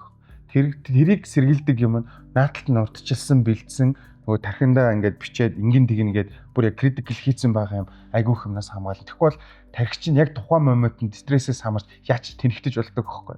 Тэгээд тухайн үед хэр хүчтэй стрессээс болоод яг ямар дурсамжийг чирж гаргаж ирэх үү, ямар дата анализ хийх үү, тэр дата анализын чадвартай байх уу, чадваргүй байх уу гэдэг хоёроос шууд хамаарат сав дээшээ доош болчихно. Тэгэхээр моментын сэтгэл хөдлөлөөс сэргийлэх хамгийн зөв арга бол яг саяны асуудал болоод байна. Би заавал. За тэгвэл одоо жишээлбэл бүр яг зарим тохиолдолд хүмүүс нэг амар хэцүү үед шийдвэр гаргах тохиолдол ирдэг шүү дээ тий. Тэнгүүд яг магадгүй яг өмнө тэгж нөгөө өөрийнхөө сэтгэл санааг бэлтээгүй байж болно. Тийм яг тохиолдолд яг арилжаач хүний хувьд ер нь яаж өөрийнхөө тархиа трик хийж шийдэл. Тийм үед үү? Тийм. Одоо яг бүр үнэхээр чи тэр одоо болох ч байгаа моментийг өмнө зүүрлээчгүй болно гэж бодоочгүй тэг чи ингээм амар юм эргэлзээтэй шийдвэр гаргах гээд идэг. Гэхдээ бас чиний тархи чинь бас зөв шийдвэрийг гаргах гээд ингээ хүлээгээд байна л та. Тэгэнгүүт яг одоо юу гэдэг хүмүүс одоо ингээд нөө тайзан дээр хүмүүс гарч байгаахаа өмнө нөгөө нэг амныхаа юуг уншаал нэг цээжилсэн шүлгэн уншдаг гэдэг шиг яг тийм одоо арга барил ч юм уу эсвэл нэг зөвлөгөө байвал яг зүгээр яг саяны бас кейс байгаа байхгүй юу? Хэрвээ би тэмдэглээгүй байх юм бол яг тийм нөхцөл байдалтай нүр тулж эхэлж байгаа байхгүй юу? Эргэлзээтэй. Хэрвээ би тэмдэглээд бүх юмаа төлөвлөсөн биз дээ. Тэр хүлээж байгаа бол эзэж эргэлзэхгүй. Гэхдээ надад зураг ингэж хэлжээ. Тэн дээр би одоо стаплосоо байршуулад, TP-г байршуулад энтрийг хийчлээ. Тэрнээс хойш миний хийж чадах юм нэгч байдгүй байхгүй. Үлдсэн дандаа юм ирээдүүлүү чиглэсэн бодлууд байдаг байхгүй. За ингэчүүл яана, ингэчүүл ингэчих юм шүү дээ гэдэг ч юм уу. Тиймэрхүү бодлоос сэргийлэхийн тулд нөгөө нэг тэмдэглэгээ төлөвлөгөөг л хийгээд байгаа юм л. Тийм нөхцөл байдалд орохгүй тулд гэсэн үг. Neuroscience хувьсаа бол одоо ингээд надаас хувийн зөвлөгөө авдаг хүмүүс байдаг. Миний хийдэг ажил юу вэ гэхээр ямар ч нөхцөл тархийг нь бэлэн байлгадаг ажил. Тархи өөрөө амар супер байхгүй. Бүгдийг хийж чаддаг. Бид нэр харин зүгээр түрүүний хэлсэн буруу хооллолт, буруу дасгал хөдөлгөөн, богино хугацааны стресс ч юм уу энэ юмнуудаас болоод тархины шийдвэр гаргах чадамжийг тултал алдагдуулсан байдаг. Тэгэхээр ямар ч үед яг тийм эвгүй үед гой шийдвэр гаргая гэж байгаа бол тухайн өдрийн, тухайн сарын эрүүл амьдралын хэв маяг хамгийн чухал. Эрүүл амьдралын хэв маяг. Тэгээд яг аргаа барсан үед хамгийн бест арга нь бол амьсгалах байдаг. Хүчил төрөгч өөрөө яг нөгөө одоо бидний бие симпатик буюу идэвхжүүлдэг, парасимпатик буюу тайвшруулдаг гэдэг юм хоёр мэдрэлжүүлдэг. Энэ хоёр яг ингээд жинлүр хоёр тааш тэнцүү болоод эхэлдэг. Тэнгүүд гаднаас сандрал аваад эхлэн зүрхний цогт хурдан болдог шүү дээ. Дүг дүг дүг дүг дүг дүг гэдэг эхлэнгүүд симпатик нь илүү гараад ирчихдэг. Тэгэхээр айцыг мэдрээд яг тухайн үед юу байх нь хамаагүй зүгээр л толгойд орж исэн хамгийн ихний үйлдэлийг хийдэг гэсэн. Тэгэхээр ядаж зөв амьсгалах, тогтмол гоё амжилттай ямар ч үед гоё гаргахыг гэх юм бол одоо эрүүл амьдралын юм ихтэй байх. Над дээр нэг жишээ байдаг. Нэг CEO айгүй мундаг байж байгаа. Тэгээ сүүлийн 1 жилийн хугацаанд ерөөсөө бизнесийн шийдвэр гаргалтууд нь жоохон алдагдaltaй болоод эхэлсэн. Шийдвэр гаргалт нь дандаа буруу болоод. Тэгэд яагаад тэгээд ингээд судлаад үзсэн чинь мань хүн өглөөс сэрэхтэй ингээд тийм сэрүүлгээ хойшлуулад буруу үедээ сэрдгээсээ болоод тэрнээсээ болоод одоо гүн нойрны үед хүн сэрэх үедээ айгүй их энерги татдаг. Тэгээд нөөцлсөн одоо тухайн өдрийн хэмжээ нөөцлсөн байсан тэр одоо нүүрс усныхаа хэмжээг 12 цаг хүртэл байгаа л 12 цагаас хойш тархин ядарсан. Тэгээ ерөөсөө шийдвэр гаргалт нь дандаа буруу гараа явдаг гэсэн. Нэг удаагийн шийдвэр гаргах огцом юмыг шийдэх нэг өөр огцом ирж байгаа юм болгон дээр илүү өндөр accuracy-тэй шийдвэр гаргалт гэдэг нь арай өөр болчихж байгаа. Тэгэхээр нөгөө эрүүл амьдралын хэв маяг гэдэг амар чухал болчихж байгаа. Тэгээ энэ дээр нэг юм зөвөр нэг юм тип хэлэхэд бид нар нөгөө нэг сүүлд айгуух даврын нэршлиг айгуух гоё мэддэг болоод байна. За бид нэр серотонин гэдэг даавар мэддэг болж, дофамин гэдэг дааврыг мэддэг болж, за стрессийн эсрэг одоо даавруудын нэршлүүдийг ингээд аюугаа мэддэг болоод байна шүү дээ, тийм. Гэтэ эдгээр яг ямар үүрэгтэй гэдгийг аюу сайн мэддэг хэвээр. Жишээ нь миний зүгээр анзаарснаар заяа. Би нэг найзтай туршиж үзээд миний баг трейдер хүн зүгсэн баг хамгийн анхны зөвлөгөө баг. Тэр яадаг вэ гэхээр одоо жишээ нь бид нэр ингээд юм стресстэй үед цусндах сахарын хэмжээ өндөр болоод ингээд эхлэн. Тэгэнгүүт одоо чинь дофамин хит их ялгарч эхлэхээр хит жаргалтай мэдрэмж авчдаг. Буцаагаад стрессинг гормон ялгархлаар мань ингээд буцаад муухай мэдрэмж авчдаг. Серотонин гэдэг даавар өөрөө хүмүүс аз жаргалах гэж байгаа боловч нөгөө сэтгэл хөдлөлийн ингээд яг тэнцвэрийг нь барьж идэг зүүн даавар байхгүй. Энэ даавар ямар үед ялгардаг вэ гэхээр нартай холбоотой ялгардаг. Хамгийн том юм. Нарны гэрэлт гарахгүй бол энэ дааврын ялгарт баг 60 хүртэл унтдаг. Тэгэнгүүт нөгөө өдөр нь унтаад нарны гэрэл авахгүй шүнэн суугаад тахлаар нөгөө нэг дааврын тэнцвэрийг нь барьж чаддаг нөгөө серотонин даавар ялгарт нь унчихлаар ерөөсөө ингээд сэтгэл хөдлөлөө удирдах чадхаа болоод ингээд дүн гэдэг юм л орчдөг. Бидний сэтгэл хөдлөл гэдэг зүгээр л дааврын хөдлөл гэдгийг л аягүй сайн ойлгох хэрэгтэй. Тэрнээс биш ингээд юм зүрхний короос гарч байгаа ямар нэг юм биш. даавар ихсэл бол зүрхийн цохилт гэсэн багасна, жаргалтай амьдраж авахгүй гэдэг зүгээр л дааврын зохицуул. Тэгэхээр түрүүний амар гоё үг хэлсэн шүү дээ. Амар энгийн юм байдаг. Стажинг амар энгийн юм байдаг. Гэхдээ хүн болгонд customize хийх хэрэгтэй. Тэг яг ч шинэ ажилдаг хүн дээр тусдан зориулсан customize хийж таардаг. Гэхдээ гаднаас авах боломж байдаг. Одоо жишээ нь нарнаас одоо ер нь хөвчлэн хүмүүс ойлгохдоо л дээ. Би бол бас тэгж ойлгоод байгаа байхгүй юу. Д витамин авдаг те. Тэгэхээр тэрийг зүгээр нэмэлтээр уугаад ямар нэгэн байдлаар ядаж 60% унаах хүмхэд ядаж 30% унаах боломж байна. Ер нь бол хэцүү. Им уун гэдэг бол тийм гоё зүйл биш. Агаар салхинд ингээд сэвшүүлээд явдаг шүү дээ. Гоё мэдрэмж авдаг шүү дээ. Чи серотонин давар ялгараад байгаа. Наран гарахлаар нэг гоё мэдрэмж, өглөө эрт босонгууд нэг гоё мэдрэмж төрдөг шүү дээ. Тэр серотонин давар ялгараад мэдрэмж өгöd байгаа гэсэн. Тэгэхээр аль болох ядаж нэг машинтайгаа цонхон онгойлгоод ингээд явангууд одоо серотонин даврын ялгарал тодорхой хэмжээгээр дээш. Тэр мэдрэмжийг л ингээд амьдралынхаа хэв маягийг болгохгүй бол бид нэр 1000 ном сураад яг критикал үедээр орж ирэхэд тарих ажиллагаа болчихно гэсэн. Тэгэл алдаа гарах. Бүх юм дээр. Тэгэхээр нөгөө хүн болго өөрсдийнхөө онцлогийг судалж байгаад болж өгвөл хүн яг нөгөө ингэтийн балер нөгөө өөрийгөө өмөрөх шинжтэй. Яагаад тэгэхээр хүний тарих хаан жаргалтай тийш явдаг. Тэгэнгүүт хүн болго муу хэлж болохоо за гэд. Өөрийгөө муу хэлж чадхаас үзий ядаад байдаг. Энд чинь болохгүй байгаа юм дээр тэгээ болгож шүү. Тэгэхээр өөрөөсөө өмөрөөд байдаг. Тэгэхээр ямар нэгэн байдлаар иймэрхүү өөрийг нь анжиглаад яг ингэх ёстой гэдэг юуг нь заагаад хүн хажууд нь байвал айгүй амар болчихдог. Тэгээ энийг бол гадаад нейро коуч гэж нэрлэдэг. Би ихтэй тэгэж хэлэх жоохон сонь санагдав. Нав дээр нэг кейс байна л да. Би ингээ нэг арилжаа хийгээд шөнөөр ирэн сууж нэлээ арилж хийжсэн байхгүй. Тэгээ ингээд өглөөдөө баг нар мандж явах туунтаад тэгээд оройн тэгэл нэг 5 6 гэрнээс ирчдэг. Тэгэл буцаалыг нэг циклээр ингээ явж исэн нэг ер нь зуны үе биш. Тэгээ тэр циклээр айгүй удаан яваад бүр өөрөө хэд данснуудаа шатаагаад тэгээ өөрөө бүр ямар ч энергигүй болоод жимэж хийхгүй идэж байгаа хоолн ч нөгөө тэгэл ер нь залхуу болцсон болохоор нөгөө фаст фуд захиалал идчихдэг. Тэгээ би яг тэр үед болохоор яг миний хийжсэн нэг шийдвэр гаргажсан амар зөв юм болохоор яг тэр одоо циклийг зогсоогоод тэгээ хөдөө өвчсөн. Тэгээ тэр хөдөө яваад яг тэр агаарыг үнэртээд нарнаас тэр энерги аваад яг буцаж ирэхэд би ингээ reset button дарсан юм шиг өмнө миний тэр алдсан юу яасан ерөөсөө хамаагүй тэр нь бол амар гоё болоод ирчихсэн. Тэр бол тэгэхээр ер нь нар бол бас айгүй үнэхээр чухал юм байлээ. Тэгээ мэдээж цэнгэг агаар тэгээд арилжаач ингээ нөгөө бүр амар удаан хугацаанд ингээ ер нь бол арилжчихаар яг нэг юмдаа хайрцагт орчдөг. Тэгэнгүүт тодорхой хэмжээнд өөрийгөө өөр юм хийж ч юм уу тий. Чиний гэлтгэр нөгөө креативитигээ ингээ хэрэгэлдэг ч юм уу эсвэл гэр бүлийнхэнтэйгээ цаг хугацаа өнгөрөөдөг ч юм уу. Тиймэрхүү зүйл хийж байж тэр reset button-аа дарж иж тэгээ буцаад яг нөгөө нэг profitable trader болох ч юм уу тий. Буцаад яг тийм үр ашигтай байх. Би бүр нэг хэсэг уул нь ингээд чарт хараад байгаа байхгүй. Тэгээд ерөөс төвлөрч чадахгүйсэн. Миний бодол санаа хаана яваад байгааг би юус ойлгож чадахгүй. Бодлоо барьж чадахгүй. Тэгээ нэг арга хэрэгжүүлсэн чинь бас ажиллаад тэр маань тэрний юу байсан бэ гэсэн чинь одоо би хараад уул нь компьютер дээр шинжилгээ хийх ёстой шүү дээ. Тэгтэл би яг тэр харж байгаа чартыг яг бүгднгийн яг дэвтэр дээр бүгднийг гараараа зураад ингээд бүр нэгэнгөө зураад зурсан зурган дээр өөрөө шинжилгээ хийж байгаа байхгүй. Тэр надад мангар сонир мэдрэмж өгсөн. Тэгээд би буцаад төвлөрлөө ингээд олж авч байгаа юм шиг мэдрэмж төрөөд буцаа яг тэрнээс хойш ингээд гайгүй болоод байгаа юм шиг. Тэн дээр нөгөө трикийн цаад шалтгаан тайлбарлахад нөгөө эндээс эренгүүт ингээд бид нэр ингээд харангуут ингээд ийм эндээс ялгарч байгаа гэрэл гэж амар бага байгаас. Дэлгэцийн гэрэл асар хүчтэй байдаг учраас бидний нөгөө тархийг ядаргаачдаг. Тэгээд нөгөө нэг босруулах гэсэн чинь тархи ядарсан учраас нөгөөдгөө ажиллаа хийж чадахгүй болчихно.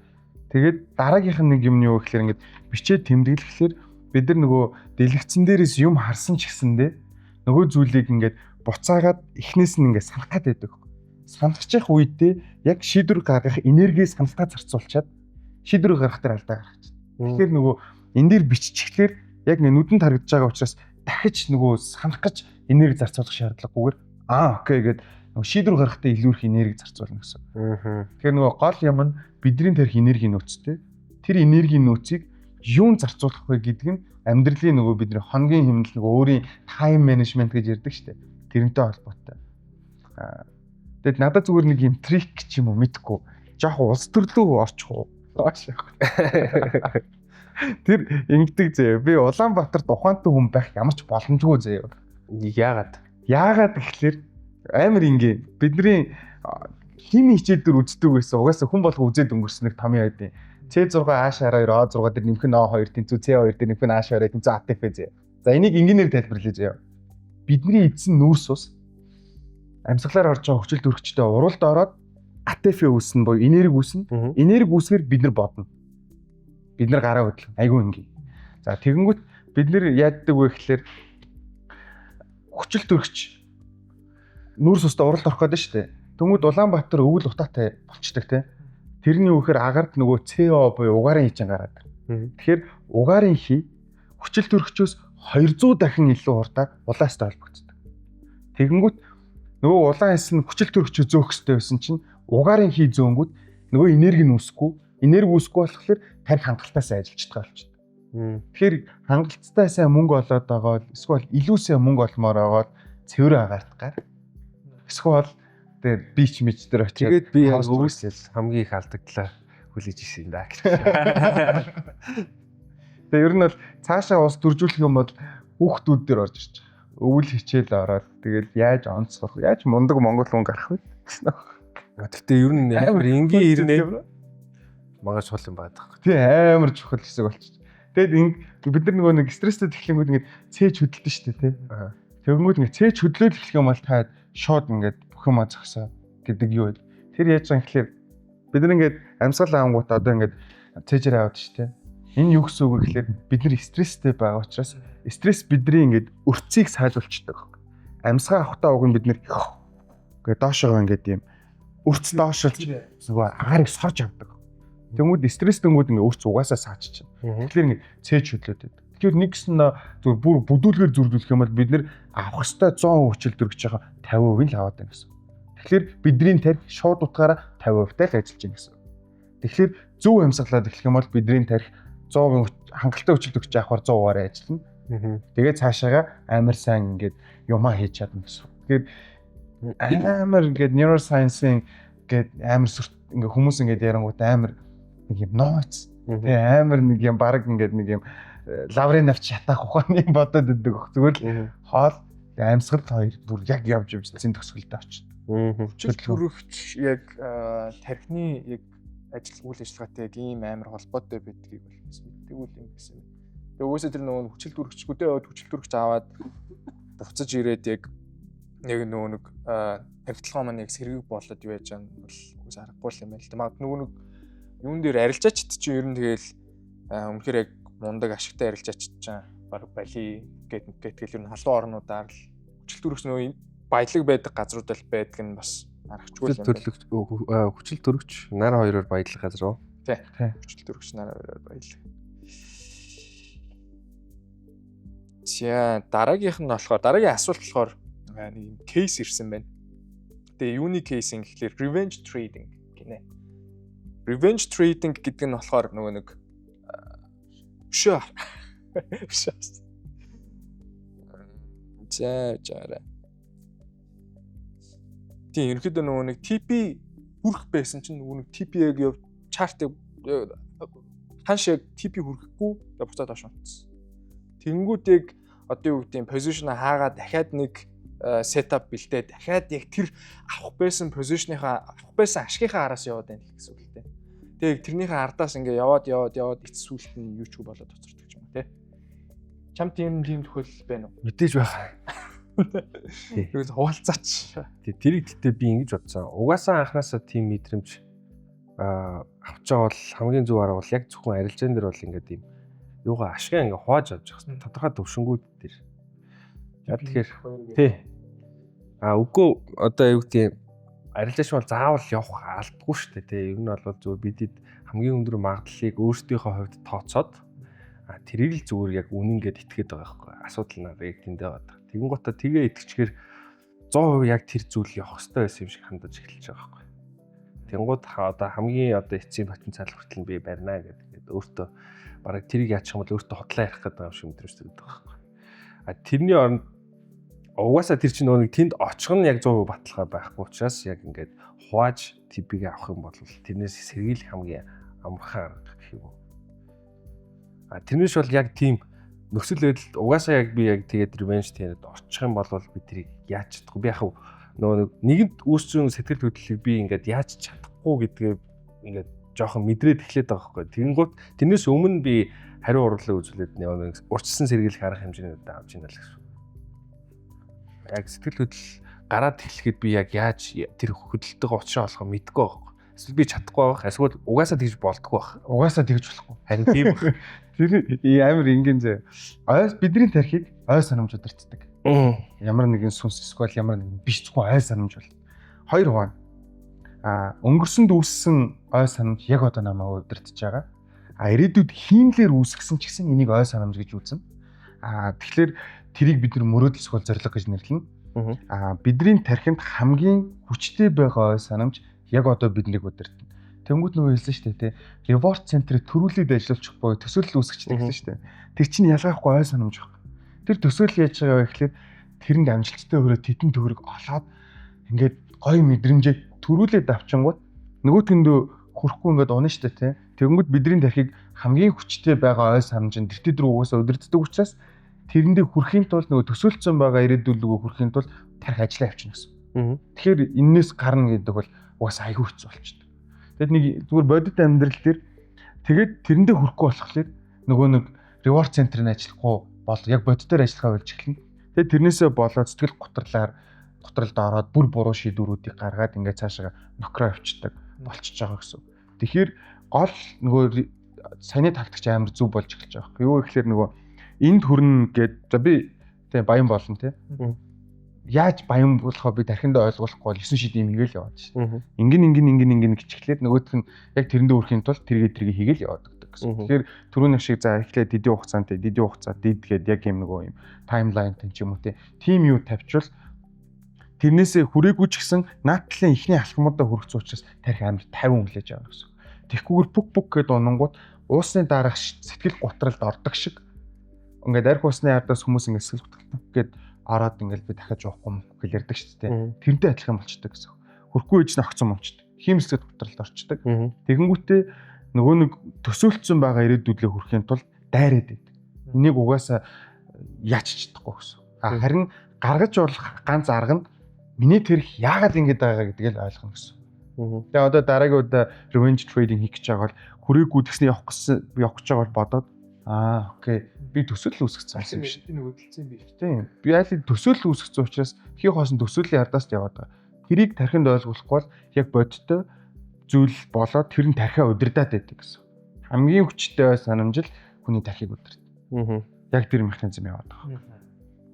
Тэг угаас яг ирээдүйлөө чиглэсэн бүх юм л яг хотлоо болоод байгаа байхгүй. Одоо чи шийдвэрүүд бүгд одоо чи би аль хэзээний шийдвэр гаргацсан багт л би ингээл тэнд ингээл хар мянган бодоход л би угаасаа явах арилжааг хаадаг ч юм уу тийм.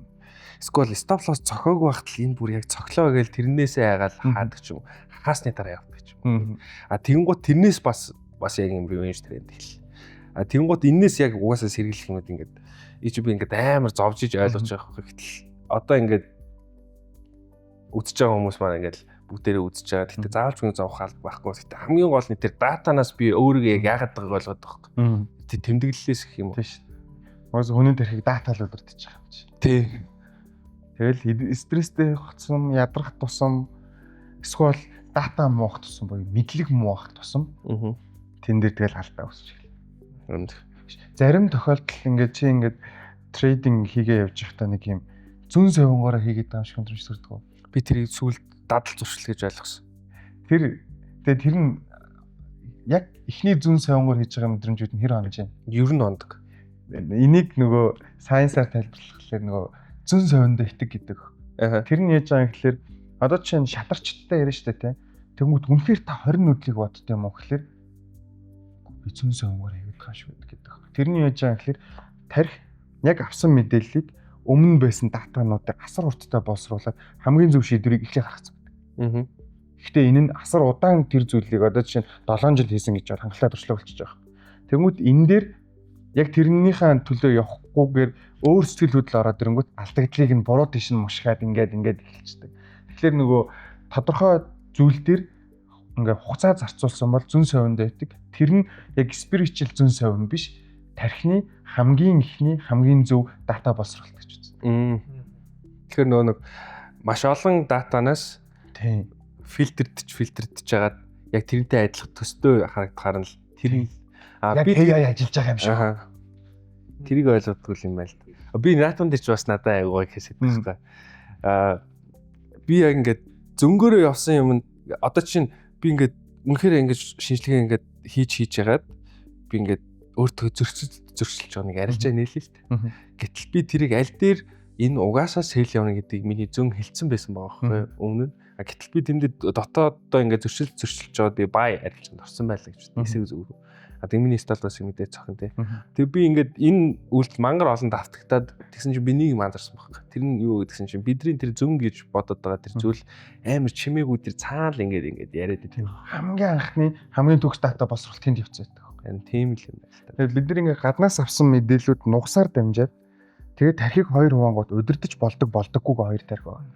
Удирдах болдоггүй хэсэг дээр нь бидний амьсгал, зүрх судас, нойр, хоол үлсэх чадах төвүүд байгаа. Эндээс ирсэн raw data чинь энд нөгөө даавар маавар 9 шидийн болж буцлаад их тархилуу мэдээлэл шийднэ. Энэ үед яаж байгаа гэхээр тухайн зүйлийг угаасаа л асар удаан хийгээд дадсан учраас тархи тэр үнийг илүү хурдан бөгөөд тархийн ингээд юм хит их ачааллаас сэргийлж өгөгдсөн дата дундаас асар хурцтай мэдээллийг боловсруулчихдаг. Бид нар жишээ нь нейромаркетинг дээр хүн 1 секундын дотор шийдвэр гаргадаг. Яг үнэндээ.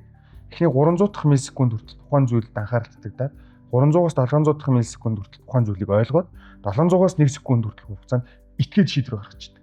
Тархи зүгээр яг 1 секундын хугацаанд энэ хоорондоо тархины 7 бүтцийг дамжаад өнгөрцөн.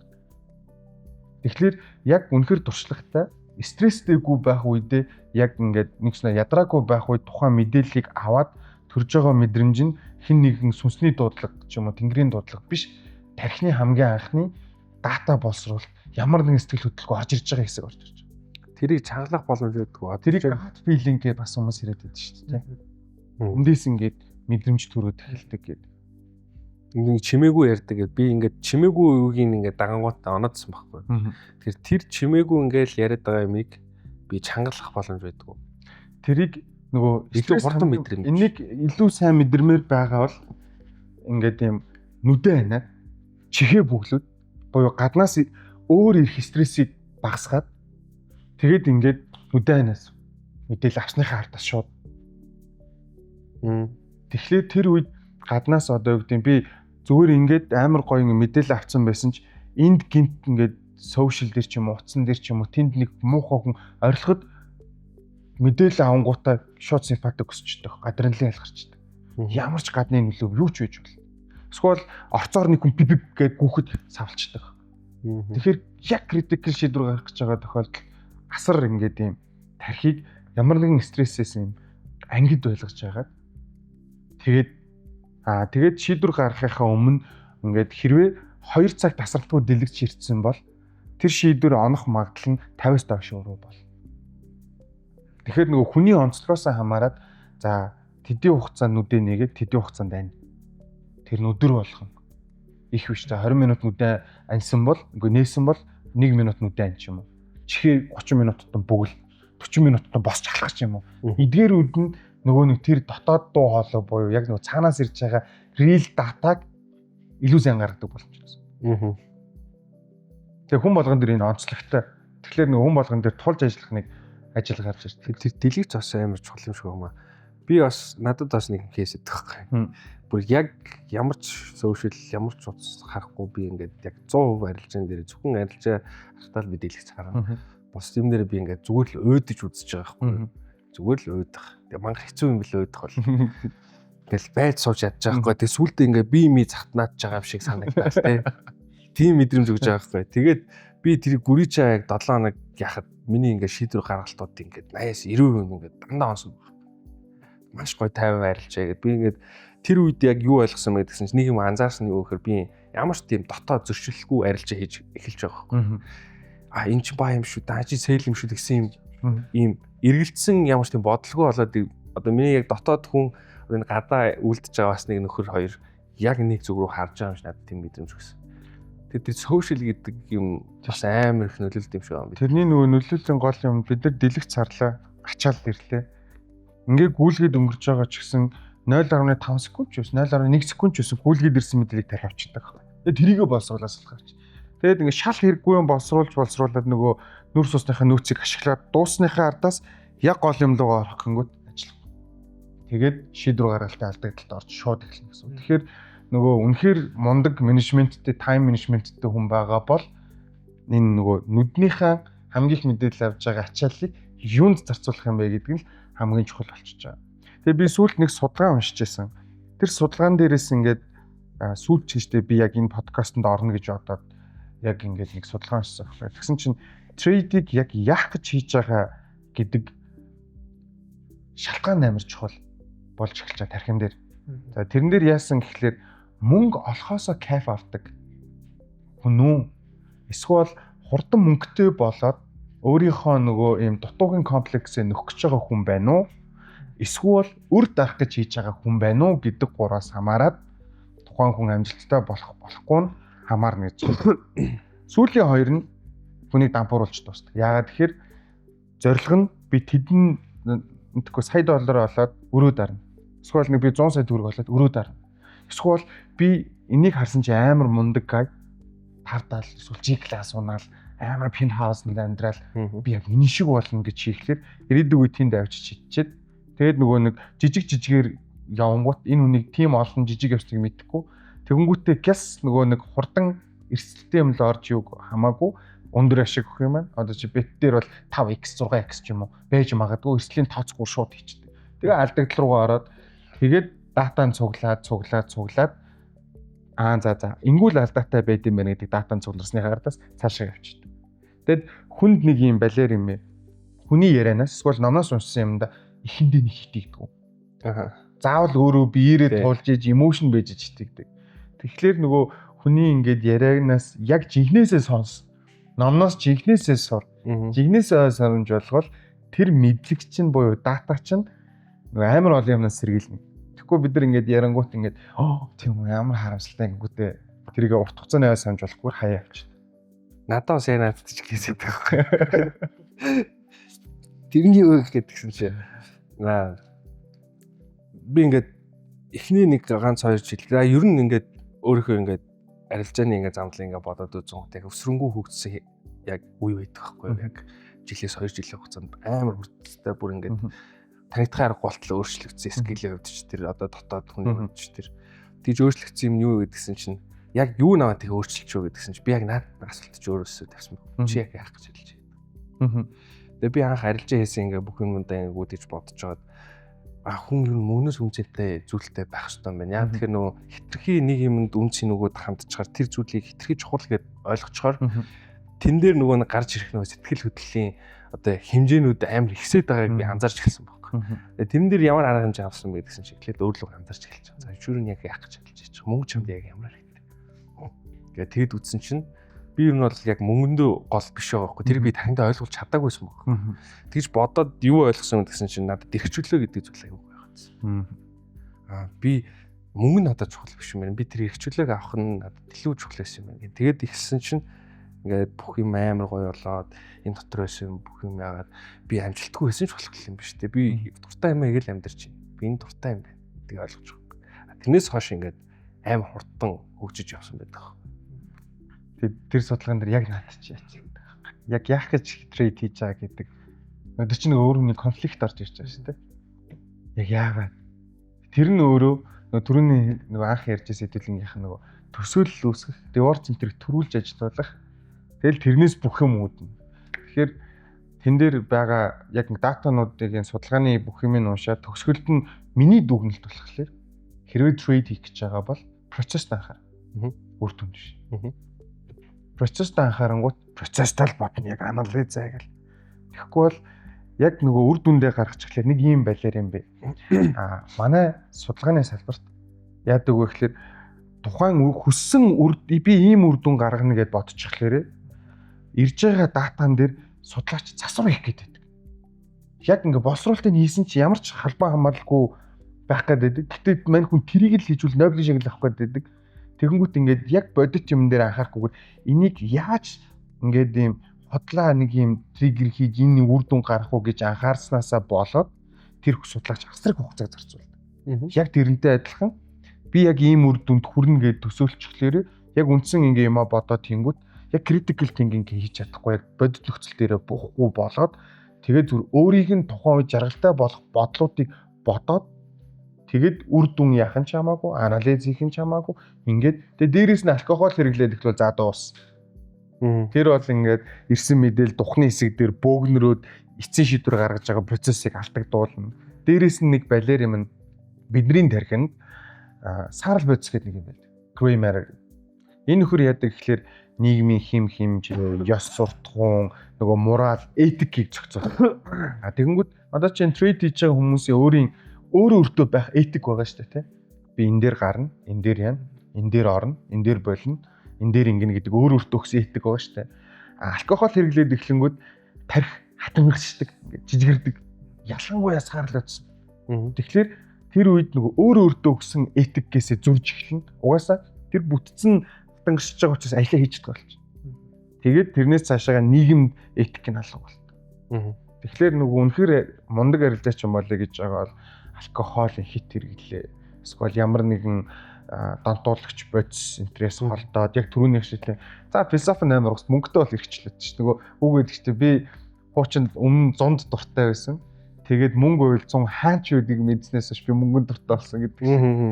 Мөнгө уйл угаасаа л хэрэгчлээд шүү. Тэрийг ойлгоч би бас нэг эмгтэй шатдаг гэж хэлчихсэн байхгүй. Ингээд багшаа би ингээд ерөөсөө одоо яаж чадахгүй байна. Харж байгаа гүйцэд барьж чадахгүй байна. Эсвэл бол ингээд би хитрхи их хайгаад байна ч юм уу. Тэгээд сүүлдээ би ингээд зүгээр арилж явж хахад хараа суудаг боллоо гэх асуудалтай очил ирж байгаа байхгүй. Тэгэнгუთ би чи ингээд бас яг бас л адилхан суралцаар явж байгаа юм аа. Гэтэ илүү олон жил ингээд яатсан туршлагатай болсон. Тэгэнгуთ тэрийг гинт санаад тэгээ чи ингээд арилжаанаас бишээ чи ингээд тэр tech profit авахаас үнцэнтэй зүйлийг чи бодож чадахгүй гэдэг. Бодож чадхаараа чи ингээд өөрөөсөө асууад үзтээ гэдгсэн чинь.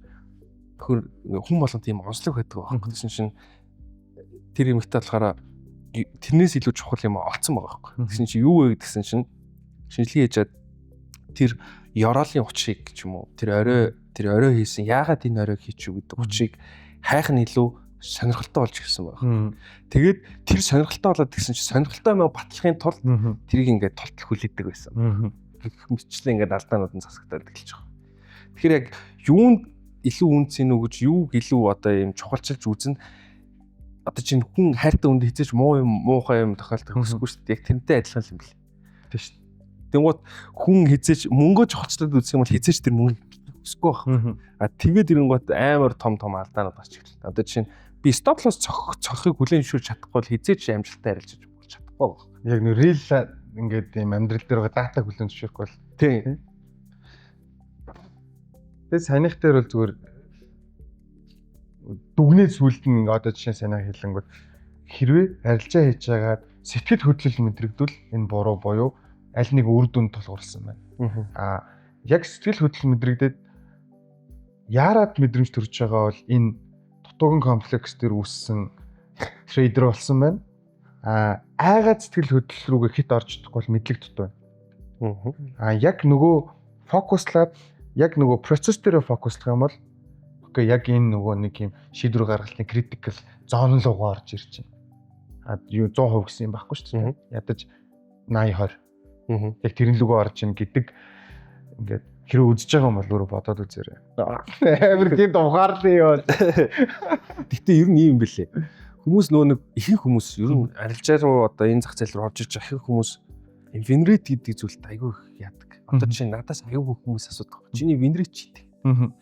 Тэнгуут би ингээ хэлмээ санагдах байхгүй. Тэгэхээр юу гэдэг байгаа гэхээр win rate-д төвлөрөөд ирэх юм бол нөгөө ялагдал гэдэг хоёр юмны ялгад нь илүү төвлөрөөд эхэлж байна. Одоо нөгөө түрүүний миний кейстэйг адилхан болоод эхэлж байгаа. Гэтэл тэрэн дээр яг хамгийн гол зүйл нь юу байдаг вэ гэхээр хэрвээ үнэхээр та нар win rate рүү төвлөрөөд тах юм бол тэр чинь амар том эффектүүд авчирдаг гэдэг өмнө ярьлаа шүү дээ. Тэрний оронд хэдүүлээ risk to reward гэдэг зүйл нь төвлөрөө. Та нар 10 арилжаа хийгээд 8-ыг алдаж болно. Окей. Тэгвэл 2-ыг олоод та нар ядаж ашигтай гарч идэг юм гэхэд мөнгө алдахгүй баланстай байх хэрэгтэй гэдэг зүйлийг л маш сайн тархиндаа ингээд учирлаж ойлгох хэрэгтэй юм шиг байна. Яг энэ яриансан чинь winner юу энтер гэдсэн чинь трейдер хийдэг хүмүүс төр нэг юм байна. Өнгөний addiction гэж нэг юм байна. Сүүлд гарчсан өнгөний addiction. Ногоон өнгөнд addict болсон. Зэхэр өнгө байна бас. Тийм. Яг тийм өнгөнд addict болчдөг. Тэгээд тэр өнгөний төлөө явдаг гэдэг нэг юм бас юм фаны би нөгөө яг ярен дундаа саналаа шүү дээ үзчихсэн. Нөгөө сая дээр судалгаанууд дундаас яг ингээд амар сонь судалгаанууд байл аюул судалгаанууд гэдэм л. Тэгээд тэрийг ер нь яг энэтэй холбоотой сонирхолтой судалгаанууд байна уу гэсэн чинь саяны өнгнүүд орж ирж байгаа. Зинхэр улаан ногоон гэдэг. Тий. Тэгээд тэр өнгөнд addict болдог гэдэг нэг орж ирж гэлээ. Маамаага мэдэхгүй байж болно шүү дээ тий. Тэрийг ер нь хамгийн урд мэдэх арга байдгүй. Одоо юу хийхээр зүрх савлаад байна гэдгийг л хэлж байна. Юу хийхэд дургу өрөөд байна. Юу хиймэргүй байна гэдэг чинь тэр чинь траумагийн хэсэг. Машин цугаас айгаад бол машины траума. Олон удаа газар. Одоо нөгөө сайн уу ярьсан шүү дээ. Яагаад арилжаа хийгээд байна гэдгийг ойлгох хэрэгтэй гэдээ ярьсан шүү дээ. Тэгсэн чинь миний өдөр болохоор бүр амар сонин кейс зэн. Зүр аим ер нь амар тийм өөр гэх юм уу. Би яг яагаад арилжаа хийгээд байна гэсэн чинь мөнгө олох биш. Яг нөгөө нэг TP хүрэх биш. Би зүгээр арилжаа хийхгүй бол би зүгээр байж чадахгүй байсан ба. Би арилжаа хийж иж өдөр нь амар юм сонор сэргийг тэгээд бусад зүйл дээрээ ч гэсэн адилхан анхаарал хандуулж чаддаг болоодсон аахгүй. Арилжаа хийхгүй байхаар тэр зүйл амар над тийм аппилинг мэдрэмж өгөхгүй би ингээл нойр хүрээл би ингээл бусад зүйл дээр ерөөс анхаарал хандуулж чадахгүй болоод эсвэл нэг позишн нэг ч юм уу эсвэл чарт хараад суухаар амар юм сэргийг болчдөг. Над дээр их тийм кейс үүссэн. Тэгэнгүүт мэдээж ашигтай арилжаа хийх нь гоё. Гэхдээ яг арилжаа яг хийх тэ одоо яг тэр позишн нээх үгүй юу гэж бодож байгаа бодол нь надад амар чухал байсан. Лайфстайл болсон байгаа. Тий. Чи бараг яг түрүүний нөө хувцсны кейстэй адилхан шүү. Чи арилжаа хийгээд өөртөө итгэлээ олж аваадсан байж байна. Тийм арилжааг нь кул санаг тий. Тий арилжаа тий магадгүй. Тий магадгүй. Тэр чинь хүүхэд насны одоо жишээ нь надад бол би яага юмч болсон гэхэлэр эмчи халааттай ингээ хүн үзээд явангууд тэр нь надад кул санагддаг гэсэн. Тэгэл чагнуур зүгцэн тий. Цагаан халааттай. Тэгэл ингээл имлгийн голоор сайн мань юмчээ гэл. Тэр надад кул санагдаад байдаг гэсэн. Тэгэл нэг мэдхэд ихэнх нь тэгжсэн. Тэгэл нэг мэдхэд тэгэл нэг мэдсэн чи Харвардд судлаачаар ажиллаж явжсэн. Тэгэхээр нөгөө яг юун чухал вэ гэдгийг харж байгаа. Би яг энийг яг туршиж үзсэн аахгүй. Тэгсэн чинь кофе ууж үзээд өдрийнхөө зүгээрээ одоо өдрийнхөө ажлыг хийгээд үзвэл хэр сэргийг хийх нь хажууд нь яг би яг нэг позишн нээж ч юм уу эсвэл чарт харж агаад өдрийнхөө бусад зүйлсийг хийвэл аль нь сэргийх байх вэ гэсэн чи би яг арилжаа хийж явах үедээ хамаагүй сэргийгдэг. Би яг нөгөө нэг арилжаагаа байнга хараад нөгөө стоп лоссоо дэшээ доошоо зөөгөөд өөрийнхөө алдагдлын рискээ ингэ бариад явах нь магадгүй намайг нэг амар юм сэргийг байлгаад байсан байж магадгүй мөнгө алдчихгүй гэсэн айдсаасаа бодлоод гэхдээ кофе уугаад яг нэг өдөр ажиллая гэдээ үтсэн чинь их тийм байгаад яг арилжаа яг хараад чартаа хараад эсвэл нэг позишн нээгээд бусад ажилтайгаа хамт хийгээд үтсэн чинь энэ хоёрын ялгаа бүр тэнгэр газар шиг бол бүр байсан байхгүй. Тэгэхээр яг одоо донтолт гэсэн үг бас нэг бодлоо. Лайфстайл донтолтээс рефлекс болчихж байгаа. Ихэхгүй бол болохгүй. Тийм лайфстайл болчихлоо ч юм байна шүү. Би одоо трейдингийг сонирхож байгаа. Тийм үү. Тэгээ одоо 11 сар хавцаа ерөөхдөө ажлуудаа пландаж дуусгачаад тэгээ 3 сар гадагшаа явж яг зөвхөн төвлөрье гэж бодож байгаа. Тэгээ тэрний шалтгаан нь би шинэ юм сурахгүй бол нэг юм надад гонигтай байгаа даа. Байнга л neuroscience, neuromarketing болголоо, neuropolitic болголоо, neuroaesthetic болголоо. Тэгээд боловсрал руу орууллаа, шинжлэх ухааны ярьлаа, генетик гэж явж байгаад тэгэнгүүт нөгөө би хөшрөөд байгаа юм санагдав.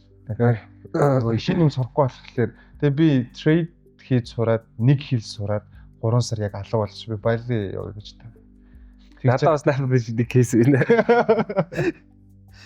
Би бүр нэг хэсэг арилжаа харахаар л би ингээд босмооргүй орноос босмооргүй санагдтал ингээд ихгэж өвддөг гэсэн байна. Юуч босмоор, юу ч юмээгүй санагдтал, хинтээж юу ч ярмаагүй санагдтал. Тэгээ би тэр асуудлаа яаж шийдсэн юм бэ? Нэг бодлоо одоо нэг хөөрхөн жижигхэн юм цаамаа үүсэлсэн юм шиг байгаа болно. Тэгээ тэрийг яаж шийдсэн вэ гэсэн чинь яг тухайн хийжсэн арга барилыг шал өөр арга барилаар сольж ирсэн баг. Шинэ юм бодлоо үзэж байгаа. Шив шинээр Forex-тэй танилцж байгаа юм шиг. Тэгээд ирсэн чинь бүх юм ингээд аим гоё боллоо. энэ нөгөө юутай холбоотой байхгүй юу? Ад жаргалын даавар ялгаралтай. Тэгэнгүүт яг тухайн үед ад жаргалын даавар ялгаруулахгүй бол муухай. Ажлаас ашиг хамшинчтэй төстэй зүй. Тэр яаж үүсэж байгаа юм гэхлээр би энэ офис дээр ингээд суугаад байсан чинь офис гоё, эргэн тойрон гоё. Гэхдээ би нөгөө дэлгэцэн хит хамааралтай дасгал хөдөлгөөхгүй буруу холсоос болоод миний ад жаргалын даавар унангууд миний тэрхий үүжүүлээж авах гэхлээр энэ эргэн тойрон муухай учраас би жаргалгүй байна гэдэг мэдрэмж аваад эхэлдэг байхгүй. Тэгэнгүүт ихний мэдрэмж нь энэ ширээн муухай санагдал, энэ ширээнс босол тэнд очиос авчвал алах гэдэг юм шиг санагдал. Тэр мэдрэмж нь эхлээд тэгэнгүүтээ явандаа энэ газар намайг үнэлэхгүй. Юусоо болохгүй. Би өөр ажилд орчвол намайг алах гэдэг гэдэг мэдрэмжийн төрөө явчихдаг гэсэн. Тэгэхээр төрөний нөгөө нэг шалтгаан чинь яг хэд ингээд удаан нэг зүйлээ харсаа нэг газараа байсаар байгаад зүгээр тарих ядарсан сууж болоод ад жаргалын давар унчингууд зүгээр ингээд ширээ сандал гэр иргэн тойрон бүхэн муухай юм шиг санагдаа зүгээр дааврын худлаа уналтаас болоод тийм мэдрэмж төрсөн. Тэгэнгүүтээ буцаад арай өөр төрлийн юм хийгээд өөр шинээр яваад дахиад ингээд анзаараад эхлэнгүүт стрессийн түвшин жоохон буураад ад жаргалын дааврын түвшин жоохон ихсээд тэгмүүд гэж буцаад шинээр гарч ирж байгаа руу ороод эхэлж байгаа. Тэгэхээр нөгөө эхний бас нөгөө нэг юм л өхөд тууширж байгаа хүмүүсийн нөгөө анзаарахгүй гаргадаг алдаа тэр болчихдог. Одоо жишээ нэг юм судалгаа байгаа заяа. Тэгээ тэр анхаарал төвлөрөлттэй холбоотой. Угаасаа тэр зүйл ад жаргалын даавар ялгархгүй бол тарих анхаарлын аваачд. Тэгээ дээрэс нь нөгөө одоо жишээ нь ингээд намайг одоо ингээд өгтлөө ядарсан байхад чи дахиад хийгээвэл уурлна өстэй юу яриад байгаа. Тэгэхээр уурлах анхаарал нэг юм төвлөрөх энэ чинь тархины хамгаалах хурлах. Би тухайн зүйл дээр анхаарал төвлөрөх хугацааг 10 секунд болгочвол би тэрнээс авах ачаал нэг багасч шин. Тэгэхээр эдгээр бүгдээрээ хамгаалах хурал болоо явчихдаг. Тэгэнгүүт одоо жишээ нэг юм юу байгаа зэ. 4 эрэгтэйг ингэж суулгаад өөдөөс нь 4 эмэгтэй суулгаад нэгэнд нь харийн даавар тариад өсөдцэн тариад нөгөө 4 эрэгтэйгээ хаалга руу болно. Хаалга руу харуулж ингэж суулгаж яагаад ингээд амар секси хөө ороод ирдэг. Гэсэн чинь окситоцин дааврыг тариулаагүй нөгөө үлдсэн 3 нөгөө эмэгтэй рүү шууд харж байгаа байхгүй. Тэгэнгүүт нөгөө яг окситоцин тариулсан нөгөө эмэгтэй рүүгээ харж ирсэн эрэгтэй нь хараа хаашин ч хөдлөө. Тэгэхээр тэр эмэгтэй гэж жаргалтай мэдрэмж авч байгаа учраас өөр юм л анхаарахгүй болчих. Тэгэхээр нөгөө ад жаргалын дааврын ялгаралт хэр вэ гэдгийг нь тухайн зүйлд хэр анхаарах төвлөрж байгаа. Тэр мэдрэмжийг аль болох аль чатгаараа ингээд механикаар удаан байрж үлдэж болох боломж байдгүй. Тархийг амраа тэр үед л ялгаа. Тархийг амраах стрессийн эсрэг арга гэвэл тархийг амраах л. Нүдэн айнах, эсвэл ингээд байгальд гарч зөөлөн алхах, агаарт болох, йога хийх, бясалгал хийх үеүүдэд тархи амрана. Тэр үед угаасаа жаргалтай мэдрэмж авах. Надад нэг юм асуугаа мэдмээ санагддаг юм байдаг хгүй. Одоо ингээд булчин жишээ нь хөгжүүлэхийн тулд ингээд лаг болгохын тулд стресс өгөөд ингээд бүр хэцүү улам зовоо хэцүү байгаа шүү дээ. Тархийг яг тэр булчинтай адилханаар төсөөлөд хэцүү байлгах тусам л ядрах юм байна те. Энэ хоёрын ялгаа нь хондоо. За булчин бол нөхөн төлжөөд язраа дахиж төлжөөд ингээд мэдрэлийн эсвэл асрууд. Дээрээс нь яаж байгаа гэхээр мэдрэлийн эсийн энэ бол ингээд ийм яг энэ байгаа булчин өөрөө хөдөлж ажилтдаг. Мэдрэлийн эс бол нэг нэгнтэйгээ холбоо үүсгэж ажилтдаг. Тэгэхээр тархины эс бол ингээд ийм энийг сураад болон тарих дүүрнэ гэсэн юм байхгүй. Ажиллах, амрах хугацааг нь зөвлөж зохицуулчвал тэгэл замбраагүй ажил. Хүснээр ажил. Тэгвэл тарих ингэж юм лаг сайжирдаг зүйл биш. Угаасаа л лаг сайн зүйл юм байна. Тэрнийхээ потенциалыг л өөртөө ингэ зөв хэм маягаар л нээж илрүүлэх юм биш үү? Окей. Одоо жишээ нь амар их сахар хэрэглээтэй бол тархиж таач муу ажиллана. Дасгал хөдөлгөхгүй бол хүчил төрчин орж ирэх чинь. Буруу болох юм бол тэгээд ингээд 9 шидийн юмнаас болоод бид нэр өөрсдөө тархины үйл ажиллагааг ингээд дараад байдаг. Тэгээд ингээд дараад эхлэнгүүт тарих залхуу болоод эхэлнэ. Тэгмүүд хоёр балиар юм сурна. Ажиллахгүй байх рефлекс, юм сурахгүй байх гэдэг ийм хоёр сөрөг рефлекс үүсчихдэг. Тэгэхээр юм сурахгүй байх рефлекс үүсчихлээр юм сурах болчихно. Сурмааргүй санагдав. Зүгээр их дадлах болчихно. Зүгээр л амар. Тэгэхээр нөгөө нэг юмыг удаан хугацаанд хийхлээр тэр зүйл дадлах бол. Тэр яг юугаар дадлуулах вэ гэдэг чинь амар чухал. Зүгээр суусаар байгаа тэрийг дадлуулах ч бол тэгэл хэцүү. амьдрал тэр дадал туршлал амар л шүү. Ер нь бол дадал зуршил чинь даалт ухамсараас ирж байгаа л тийм ямар ч тийм фильтргүй хариу урал. Ер нь бол тухайн зүйлийг 4-7 хоногоос дээш хугацаанд хийж байгаа бол зовиргүй хийгддэг зүйлийг дадал зуршил. Өглөөс шүү дээ угаадаг шүү дээ. Зовиргүй боддгоо шүү дээ. Ингээл гоё угаахаас ам ингээл амар гоё цэвэрхэн болоод мэдрэмж олгож энийг дадал зуршил. Тэгэнгүүт чи нөгөө түрүүнээс шүү дээ. Зүгээр суухад ингээд энэ чи нөгөө зүгээр суух дадал байхгүй гэсэн.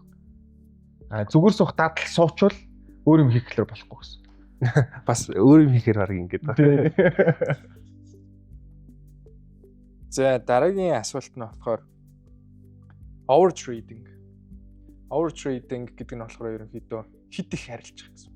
Хит их харилцаад нөгөө нэг ашигтай байсан харилцаанууд нь шууд алдагдал руу орох жишээ нэ тэ. Эсвэл өөр стресс трейд рүү хүн өөр стресстэй гэдэг ч юм уу. За энэтэй ер нь яг яаж хоёр дийл хийж байна. Дээс бол overtrading бол ганц л за ер нь бас ганц гэж бас хэлж болохгүй юм байна. Ер нь за нэгт бас төлөвлөгөөс байж болно те бас нөгөө нэг кейс. Нөгөөх нь нөгөө юу ядахгүй л байл да. Одоо бас нэг л яарсан мэдрэмж аваад байж тэнд бас нэг л бас нэг эсвэл нэг мөнгийг үн цэнтэй тавьсан ч юм уу. Эсвэл типийг тэгээд тэрнээсээ шалтгаалаад хитрхи олон нөгөө зорилготой хүрэхин хитрхи олон тэрээд хийдэг ч юм уу те.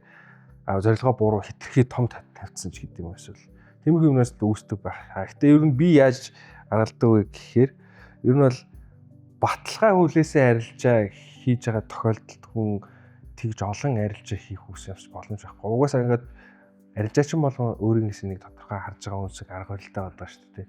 Тэрэнд чинь бас зориулагдсан нэг тийм баталгаа гэж юм байна. Одоо нөгөө нэг дүрм гэж байгаа шүү дээ. Тэр хүнд ч хувь хүний дүрм. Тэр дүрмийг ямар нэг ч удаа зөрчихгүй болвол тэр олон арилжааг фильтрч чадах байна. Тэгж бодож байна. Юу нэгтээ би бас яг өмнөх олдог байснаас одоо 2-3 дахин илүү орлого олж эхэлсэн үе маань бас яг тийм наад overtrading чинь багассан тохиолдол байдаг. Түүний хүн яг ямар тохиолдолтой ингээд нэг зүйлийг хэтрүүлэн ингээ хийгээд юм лээ. Би бол харилцаа их таавсан. Зүгээр механизм айгүй ингээ дофамины донтол таахгүй. Надад дофамин чинь ингээ гар дээр нэг сүнээгээд авсан мэдрэмжийг дараа нэг сүнээхэд авдаггүй. Амжилттай болсон. Донтно. Тэгэхээр энийгээ барина гэсэн. Окей, миний дофамин хитэх ялгаа. Шагналын механизмтэй. Тэ.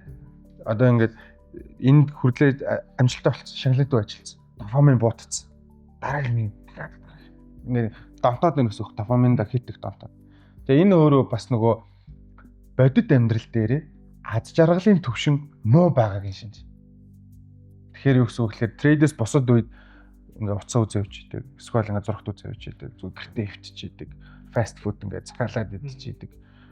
Амьдралын трейд хийхээс босод үед аз жаргалын даавар ийм дор байгаа үед амжилттай трейд болгондоо хит их донтоо. Нөгөө амьдралаас авахгүй жаргалаа трейдийг авчингууд улам донтооддаг. Тэгэхээр over trade-ийг бууруулах гол арга нь бол бодит амьдралаас авч байгаа аз жаргалтай мэдрэмж ихсгэл.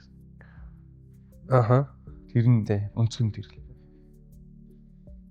Арилжаа их сонирхолтой юу гэдэг асуулт уучлаарай. Сонирхолтой юу гэдэг асуулт бас амар их ирдэг байхгүй юу? Үгүй амар өдөртэй гэж хэлдэг байхгүй юу? Яагаад та нар чи ингэж гэдэг үстэй гэдэг юм гот. Яг эсрэг яг саяны жиний яасан кейс байхгүй. Ер нь бол үнэхээр өдөртэй гэж ижил тэнчэнээс яг хамгийн гоё хамгийн одоо фильтртэй ч юм уу те. Одоо тэр дофамин донтоогүй байгаа учраас би өдөртэй мэдрэмж аваад байна шүү дээ. Тий. Тэгэхээр ер нь бол арилжааг бол амар өдөртэй. За дараагийн асуулт нь болохоор сэтгэл хөдлөлгүйгээр арилжаа хийх боломжтой юу гэсэн асуулт ирсэн байна. Оо за гэж таардаг те. Neuroscience талаас бол сэтгэл хөдлөл зогссон үед зүрх зогсно. Тэрийг зүгээр яг байх ёстой төвшөнд нь барих нь чухал зүйл. Тэр нь юу вэ гэхээр яг нөгөө процесс дээр төвлөрсөн тохиолдол нөгөө сэтгэл хөдлөлчийн өөр нөгөө нэг юм хүлээлт үүсгэх төрүүл дүгнэлтийн хоёр дээрээс л үүсчихдэг хоёр юм байна. Яг сэтгэл хөдлөл юм. Одоо жишээ нь би чааг ингээ амар гоё залуу гэж бодсон чинь сонингаар байна шүү.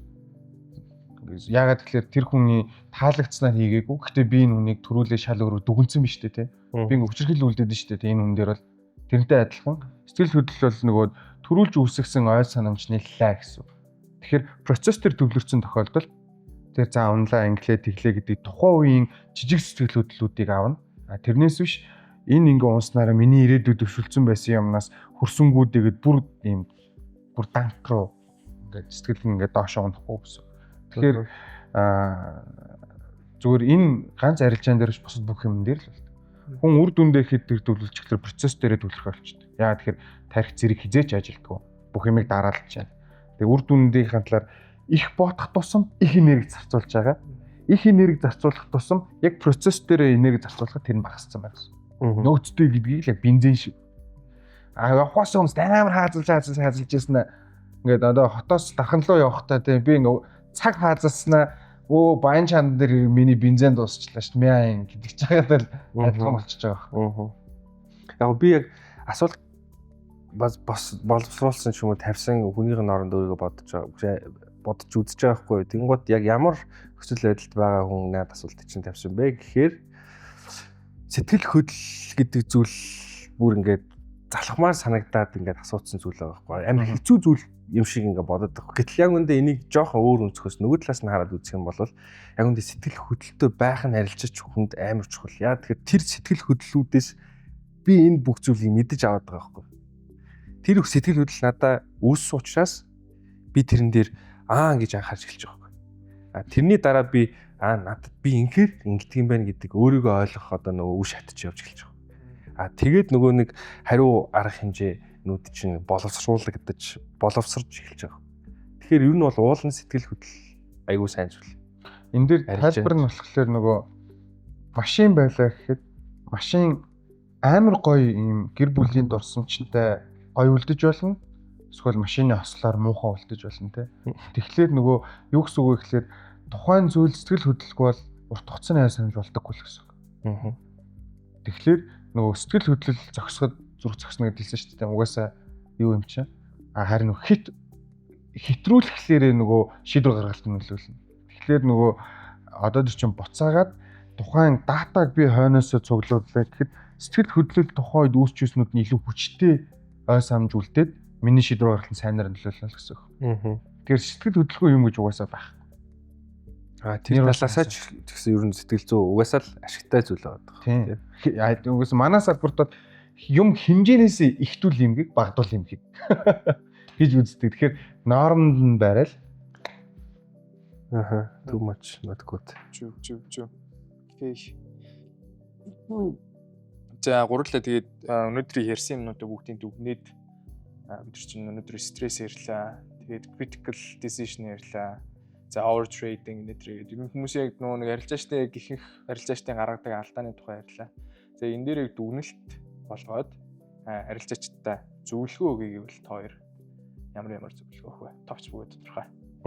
Хамгийн анх одоо дөнгөж сонирхоод энэ зах зээл дээр орж иж байгаа хүмүүст л өмөр санагдаж байна. Би бас ингээд шинэ юм сураад байгаа хөөх те. Тэнгуут надад амар айж байгаа юм юу гэхээр анханасаа л тэр буруу сэтгэл хөдлөл ч юм уу эсвэл одоо анханасаа л тэр буруу дадал зуршил анханасаа л ер нь буруу зүйлийг анханасаа бити хийгээрэй л гэж амар гоё байхгүй. Одоо ингээд чинь risk management гэдэг зүйл баг forex-ыг хакертжуулах ганцхан хак байхгүй юу? Тэр бүх зүйлийг ажиллуулж байгаа ганцхан зүйл бол risk management байхгүй.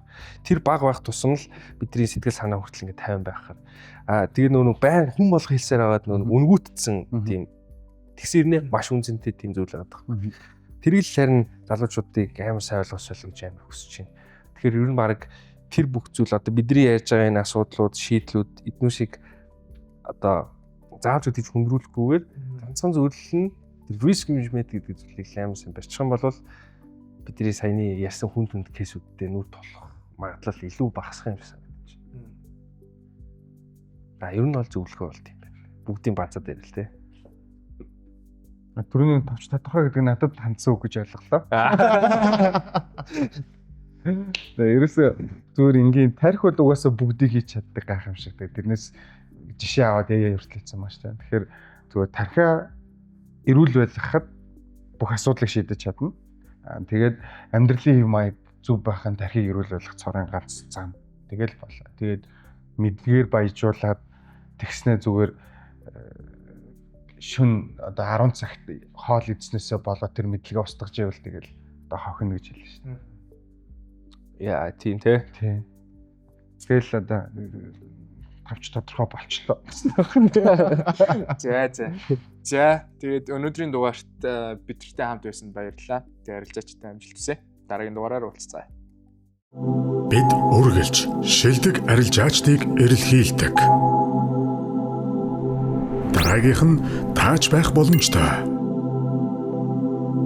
Арилжаачдад ээлтэй уян хатан дүрмээр арилжин өөрийгөө чадварлаг арилжаач гэдгээ батлан харуулж өндөр дүнтэй данс удирдах дэлхийн зах зээлээс өндөр ашиг хүрт. Арилжааны шинэ эрен үе iTrader Pro firmд тавтамжтай.